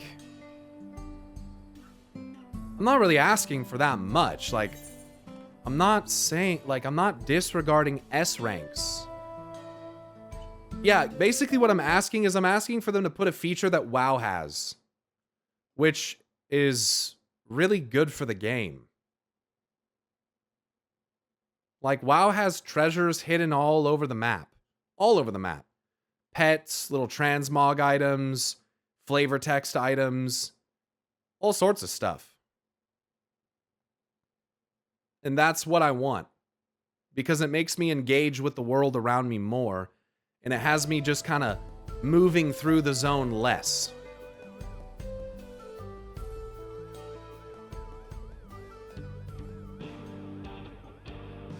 Yeah, just a normal chest. More open world activities would be better as well. The more open world activities, the better. Horse racing and PvP pistol duel competitions would be perfect for this zone. That would be kind of cool. It does feel like people are always trying to debate Pyro on harmless comments. Well, I find that with Final Fantasy XIV specifically, it comes from a different place. This game has long... Look, I'm just going to say it. This game has long had an atmosphere that doesn't allow for a lot of critique and criticism. And any time that you talk about something that you'd like to add to the game, people take it as the implication that the game's not good enough and that it needs something new in order to be good enough. That's not what it is. I love this game. I very much love this game. I just think that even with things that I love, that there are little things that you could do to make them even better and more fun. So that's really all it is. But, you know, I think it was very well said by Josh Strife Hayes. I think it was him who said, with MMOs specifically, but video games in general, with MMOs specifically, it seems like when you don't like something or you think something could be better, that people can often take that as a personal thing of like they made the wrong life choice. Like the game that they play or the fact that they enjoy it is the wrong life choice, and your critiquing of it makes them feel bad for the fact that, you know, whatever it is, the game that they play isn't good enough. But that's not what it is at all. The game is in fact so good that I love it enough that I'm actually mindful enough to try to make suggestions that I think would actually make it better. And so it doesn't come really from a place of, this game's not good enough, or I don't like this. It comes actually from a place of, I love this so much, I wish I had more of a reason to play it. That's really what I'm saying. I wish I had more reason to explore the map. I wish I had more reason to check out the points of interest, you know? Like, I wish there was more of that, because it sometimes feels like there's things that are there that you just kind of don't really interact with. And so that's all. I just think the game has so much awesomeness to it that I wish that they gave me more reasons to look at it more and to explore it more. So that's really all it comes down to. But I find that look, when I critique World of Warcraft, I think people are much more open to the critiques, and it's not that people in chat were not being open to the critique or the suggestion. It just sometimes feels like people have to try to defend it or maybe that's not even what it is. Maybe it's them trying to vocalize. They're like, well, there's something that's similar to that, but, you know, it might not necessarily be meant to imply that what I'm saying is not, you know, is like unnecessary or whatever. More, it's just like an observation of like, we do have this and this, but it's easy for that as a response to come off as like, well, you know, we do have this and this. So, you know, I don't know what you're complaining for. Well, why you need more. It's like, because I want to play the game more, you goober. Because I love the game. You know, that's why. So, yeah. I must confess, the train is an impressive sight. How easy it must be to ship goods throughout the wilds now. It's quite a train, isn't it? Right. Mawad Soan should be to the northeast of here. Let's continue on. Oh, the MSQ quest I'm on is One with Nature.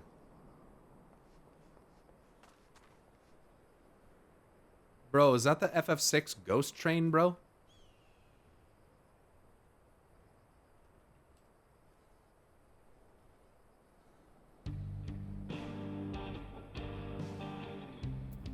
No, we already fought the ghost train in a raid or a dungeon, didn't we? What was that? Was that Omega? Omega? Yeah. Okay.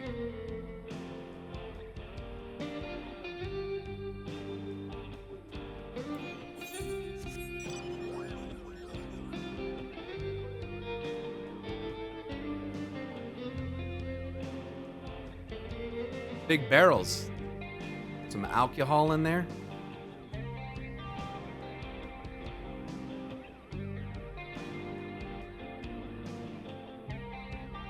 So now I have to try to understand why the first has so many connections with the new world. Could just be thematic or, you know, for fun, but I kind of think there's a reason. Also, is Eden from FF9 or FF8? It's from one of those, right? 8? Okay.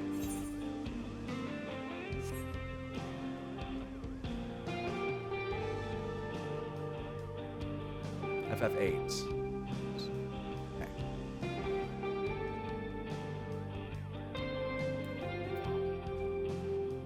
Sorry, I'm just trying to squall it like I see it. You know, just trying to figure it out. I'm so bad. Oh, I'm so bad. Anyway, such beauty. I know more than a few gleaners who would love to explore this land. Ah, there you are. Village is just up ahead. Truth be told, I've never had direct dealings with the people of Mewat Sowen, but I do know their traditions mean a great deal to them, as does the land. I've never been here either.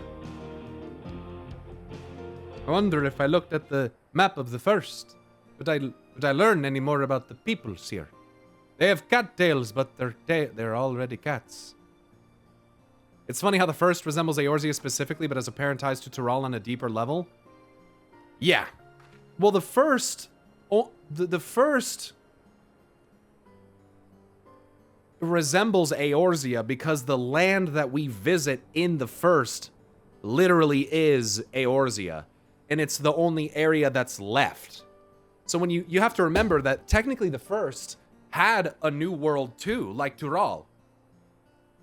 And if that's the case, then what existed there before the Flood of Light, we don't really know. How much culture and peoples and stuff was lost as a result of that Flood of Light.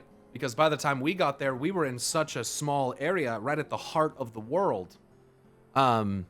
Similar to, you know, Mordona, Lakeland is very much the same thing, right? The source, the lake there that is Silver Tear Lake. You just have to remember that what we experience in the first is a tragically very slimmed down remainder of what was once there. And that's really sad. It's really fucking sad because, man, it would have been cool to maybe see more Ronkin. So. Ah, such lovely clean air. It feels like a treat after the overpowering ceruleum of Seshenoeza Springs. The waters, I'm turning into a little, getting a little bit too much into a different place here. The waters nearby are just as pristine. There's a paradise for people and animals both.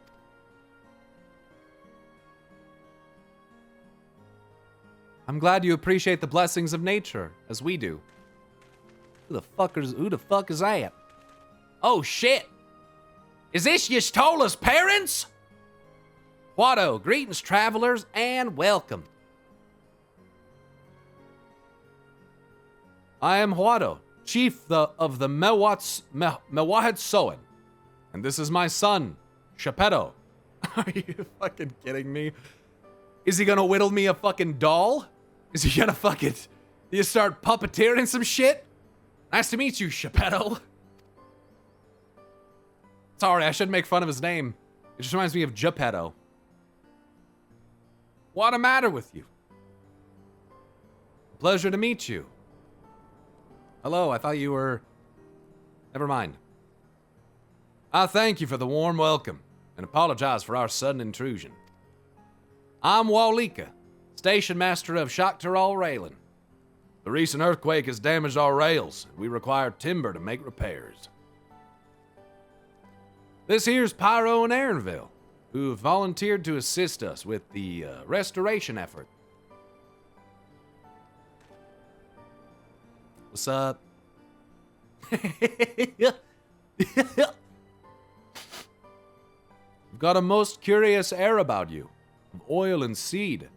Of oil and steel, tan leather, and the faintest hint of roses of a most unusual variety.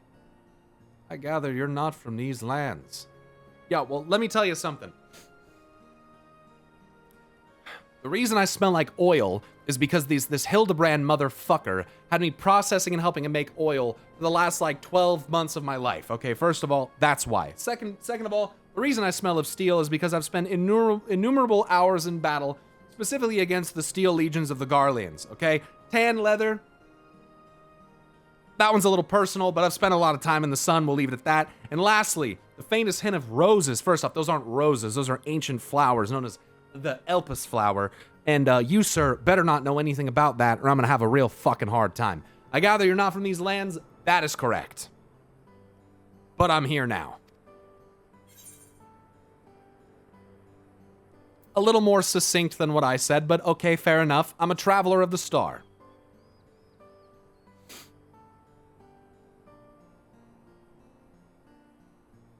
Truly, I would love to know more of you and the lands you've seen.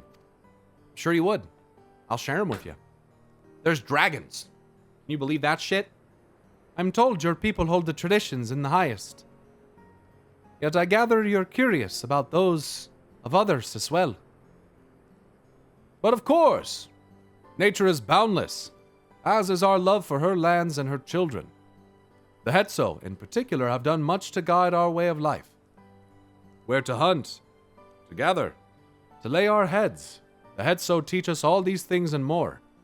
It is for that reason I believe that we are attuned to the shifting winds around us. I see.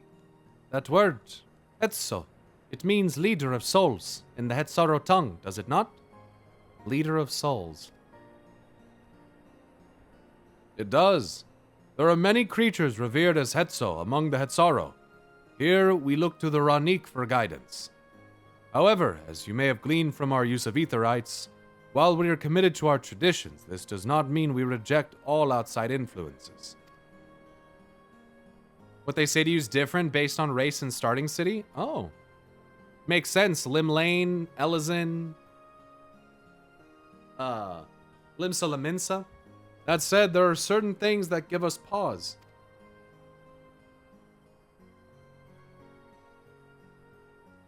We will furnish you with the timber you require, but first, as neighbors in this land, we ask that you indulge us in a discussion. We'd be glad to, of course. Wonderful. We do not often receive guests. We do not often receive guests come such a long way, and my son is always so delighted to hear their tales. Now, you'll follow me. The little ear flick.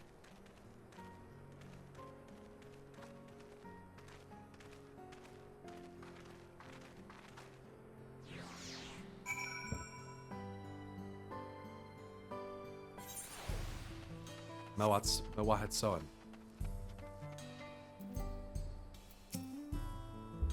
If they follow the Ranik with the seasons, it makes sense they'd live in tents that can be broken down and transported easily. They're nomads. This tent is made with the hide and bones of Ranik. I wonder what else they're used for here. Say, do you like to hunt? And what weapons do you like to use?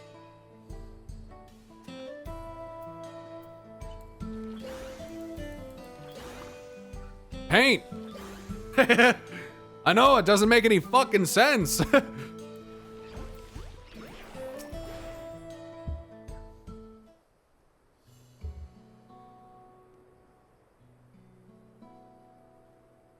I will speak frankly.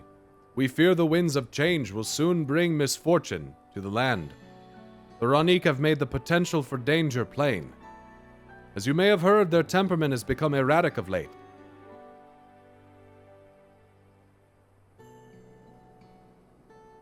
The paint's highly toxic. I should probably stop drinking it then. A stable near Usatawi mentioned that. Do you know what has caused this? We have our suspicions, since others were drawn to this land by ceruleum. Shaloni has undergone a transformation.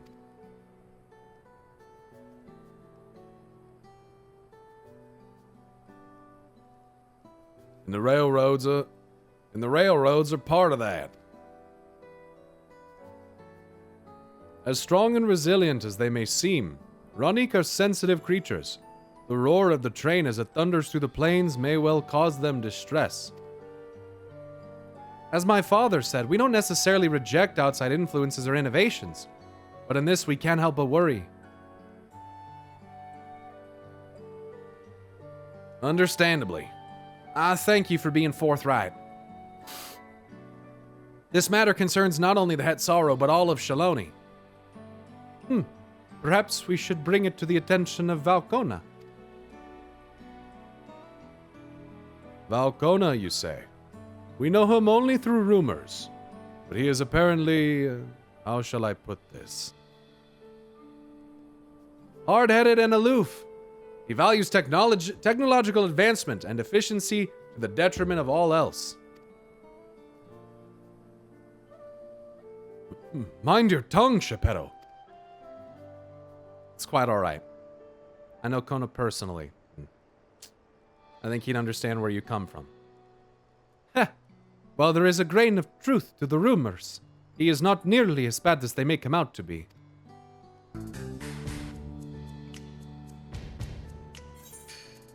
His journeys have changed him for the better. He's a bit awkward, so he tends to get misunderstood. He's a passionate man who cares for his people, like his sister.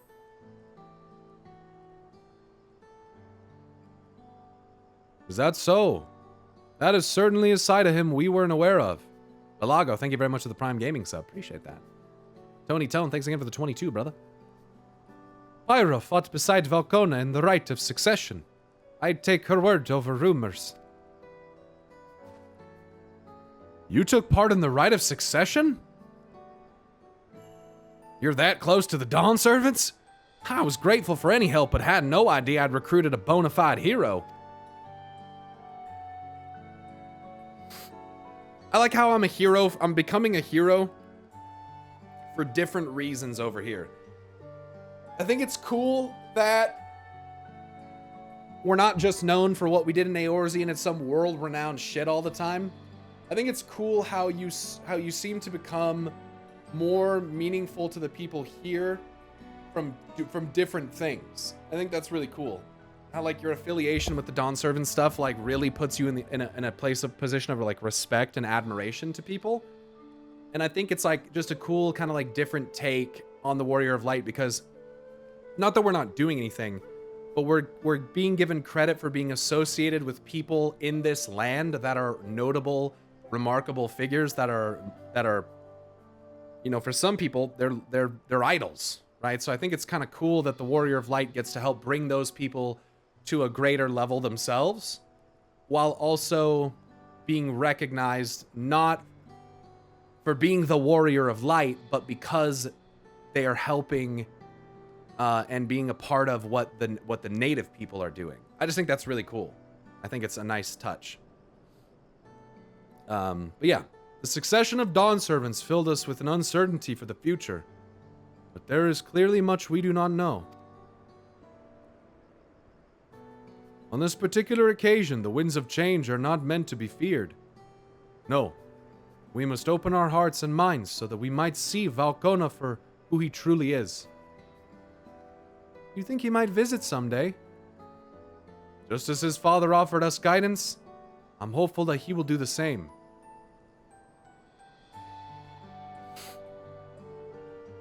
Thank you for hearing and allaying our concerns. I'm glad we could speak. As for your timber, we have freshly cut logs near the lake. Please, take all that you require. Thank you. We're terribly grateful. I promise we'll keep the Ronik foremost in our minds as we continue working on the railroad. And if needs be, we'll seek Valcona's counsel. My thanks again for your time in the timber. We shall endeavor to return the favor. I hope to see you again soon.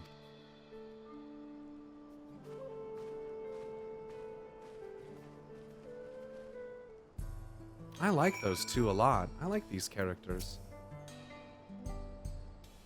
Next time, perhaps on a hunt together.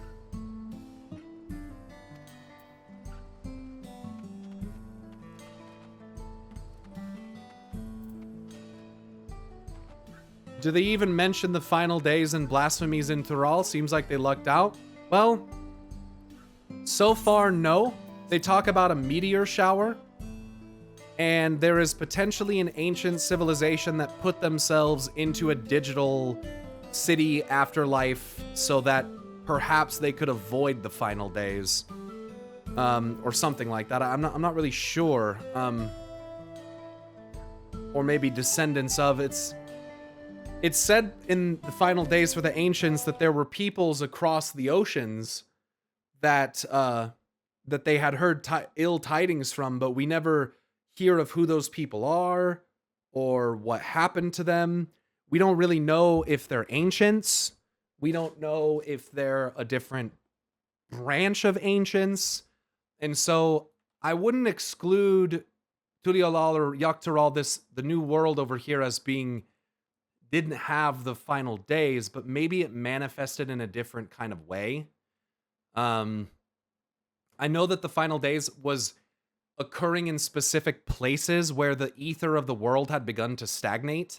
And so I know that in places like, Amarat, the ether had stagnated such so that they were susceptible to the barrages of dynamis coming in from space. And so I don't know if, who, if any place escaped it or what.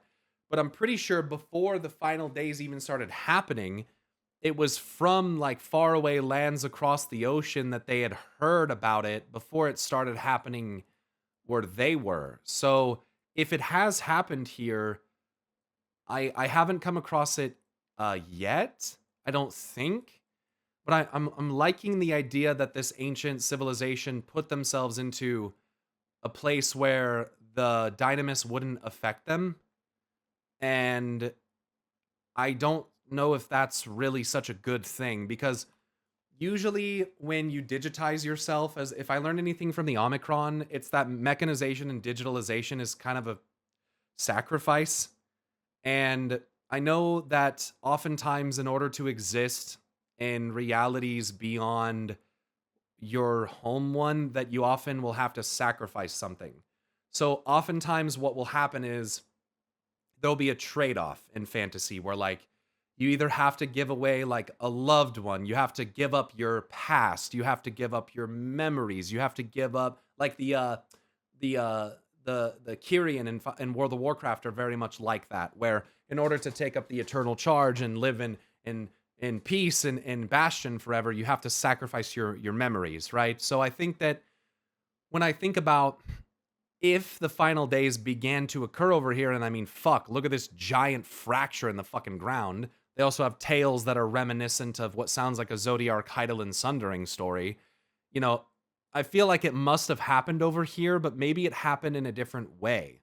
Maybe the feelings or emotions of the people manifested differently, or maybe they caught wind of it early enough that they were basically able to subvert it by leaving reality. By going into a place where Dynamis maybe wasn't able to get in, or maybe where their creation magics weren't able to run rampant because in some capacity they were contained. So that's kind of where my mind is at concerning any ancient civilization. I think the Ronkins absolutely have to be tied into this somehow, though I don't quite understand how yet. And yeah, that's where I'm at. I just don't really know beyond that. And this is, you know, this is why I think of the Golden City kind of like as a Matrix kind of situation where, you know, maybe if we can, and this idea is very much inspired by Outer Wilds. In the Outer Wilds DLC, you come across this ancient race of spacefaring creatures who were basically seeking this signal that they thought might have been like a great boon to their people. And then when they found this signal, they found out that it was a signal forewarning the end of the universe. And so they were terrified of it. And because they had used all of the resources from their planet to escape, they had no choice but to basically lock away the person who first discovered the signal and brand him a traitor and, you know, the villain basically because he believed in something more for his people. And they were overcome by the despair and loss of their home. and realizing that the signal that they had been pursuing was not what they thought it was at all. And so what they did is that they built themselves this flame-powered kind of conscious afterlife where they would put themselves into it and kind of languish there for all eternity in the sorrow of what happened. And it's brutal. I mean, it's tough. And I always remember that of like, in our most dire situations, those with the technology to do it might choose blissful ignorance as an escape from what is to come. And in this way, that's how I'm kind of seeing perhaps this older civilization or whatever have you that maybe built this golden city, is that they didn't know what else to do to forestall the coming doom, and so they tried to escape.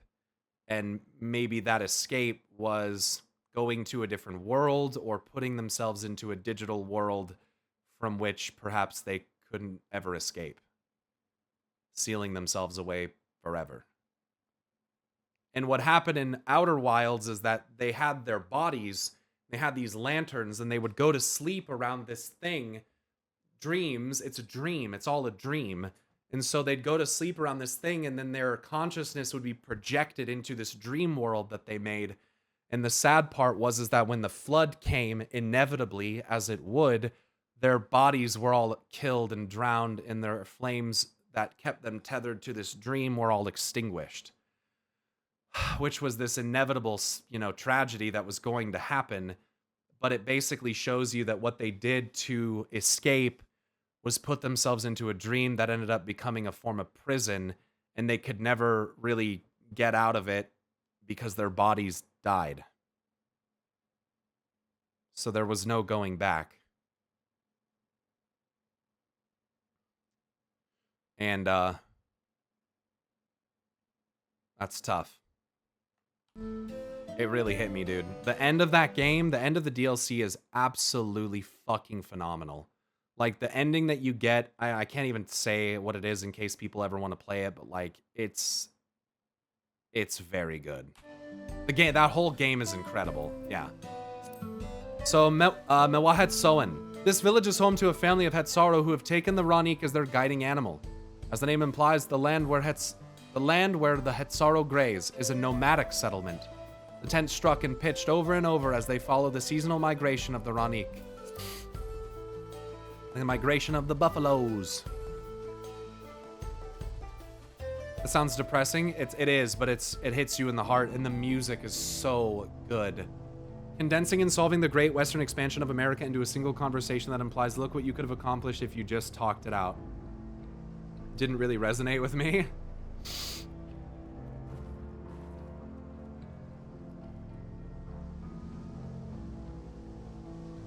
I get that.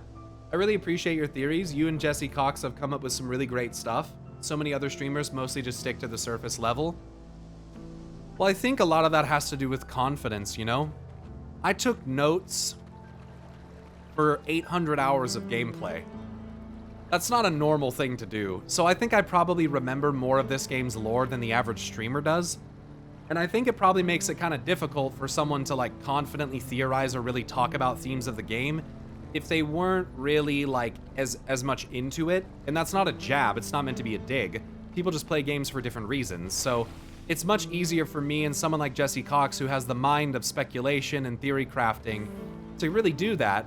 And I think a lot of it's confidence. I think the truth is that there's many people that have really good ideas, really clever ideas. They just don't have the confidence to say them out loud. Took me a long time because I used to get too embarrassed about, oh, what if that's a stupid idea or something, and like, I just don't care about that anymore. Half the time, you guys really like the ideas anyways, so why would I be nervous or like judgmental to myself about it? So I think that's got a lot to do with it. Just time spent. I do have 3,500 hours in this game. So, I mean, let's not forget that. Like, you know, that is 145 days, which is small numbers for some people, but, you know, I think that's pretty good. Most streamers I've seen have a problem standing in the middle and not the Warrior of Light, but this is not the story of the Warrior of Light, but of Wook. Yeah, I mean, I was the center of... I mean, look, the Warrior of Light, I don't think... There's been periods where the Warrior of Light's kind of been the center, but I really feel like the journey's always been about other people, and the Warrior of Light discovering who they are through doing the right thing and interacting with other people. You know, it's not like we started the game like, yo, I'm Azem, time to fucking regain my shards and save the world. That's not how it worked at all. We were just some person, right? And learning the ways of Limsa Laminsa or of Ul'dah or of Gridania, and we just followed a path of what we thought was right and protecting the people that seemed like needed to be protected and gaining allies that seemed like the good allies and fighting back against the oppressors and doing that stuff. And I just think that in a lot of ways, you know, we only were able to have the focus on Azem and have the story arc that was Shadowbringers and the story arc that was Endwalker because we spent 6 or 7 years building up to it. I mean, I'm sorry, but Azem and the Warrior of Light were only so much a thing in Heavensward.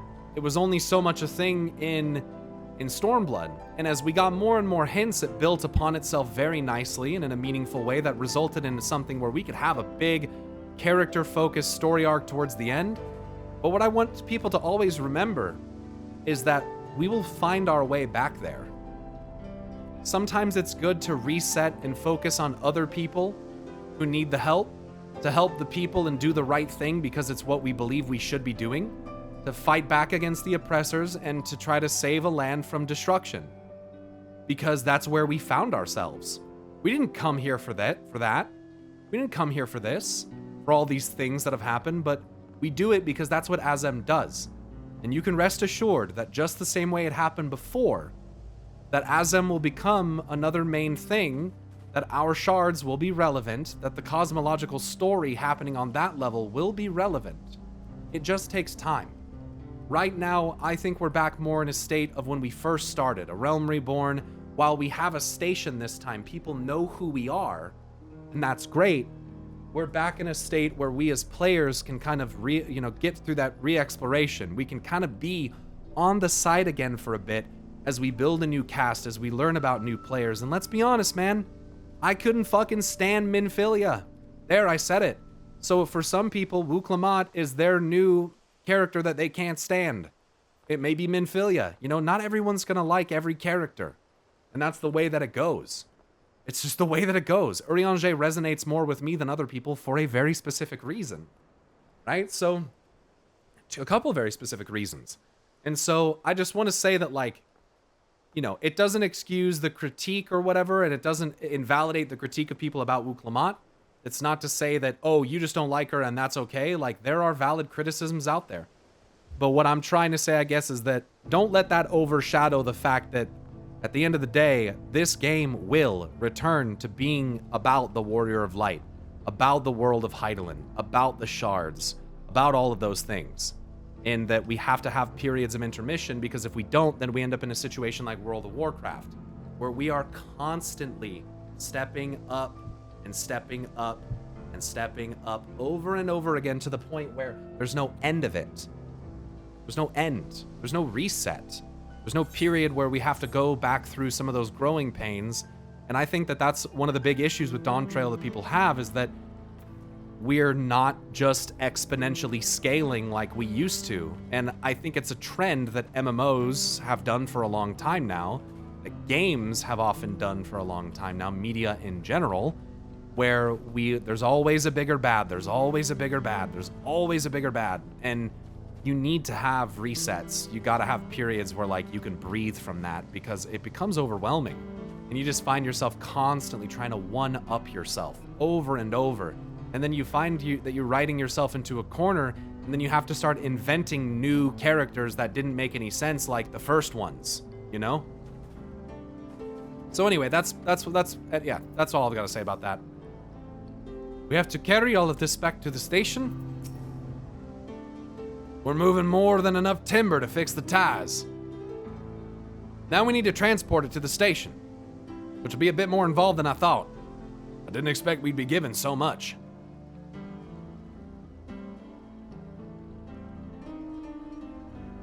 seen a lot of people who get tripped up by the fact that this expansion does downscale the threats.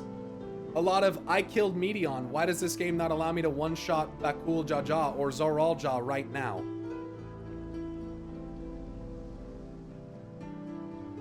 I think people are really, in that way, I think people really underestimate what happened with the End Singer. Like, I think people don't realize that our incredible emotional bond to our allies is the only reason why we survived that.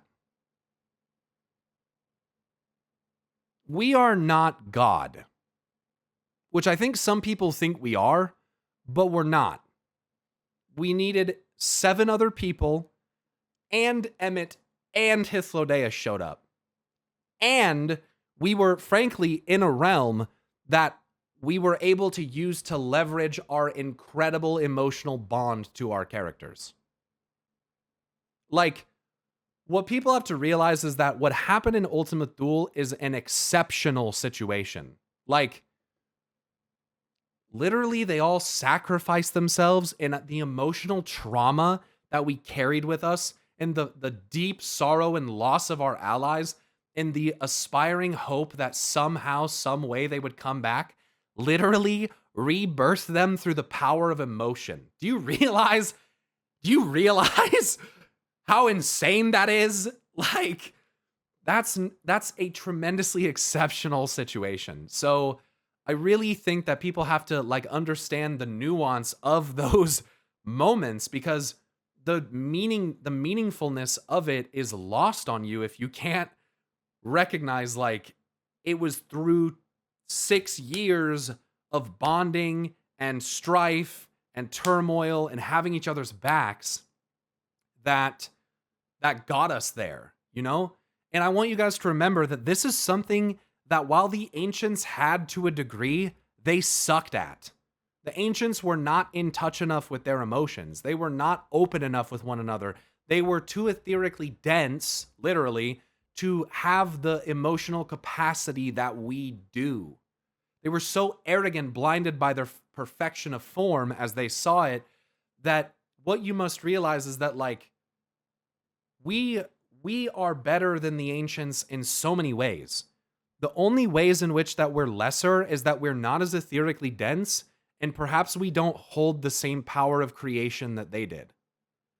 But at the end of the day, like, we're stronger than them in different ways, right? To the point where we're not willing to mindlessly sacrifice ourselves or our people in order to save our crowning jewel that is the star that we have shaped or whatever, you know? It's just not worth it.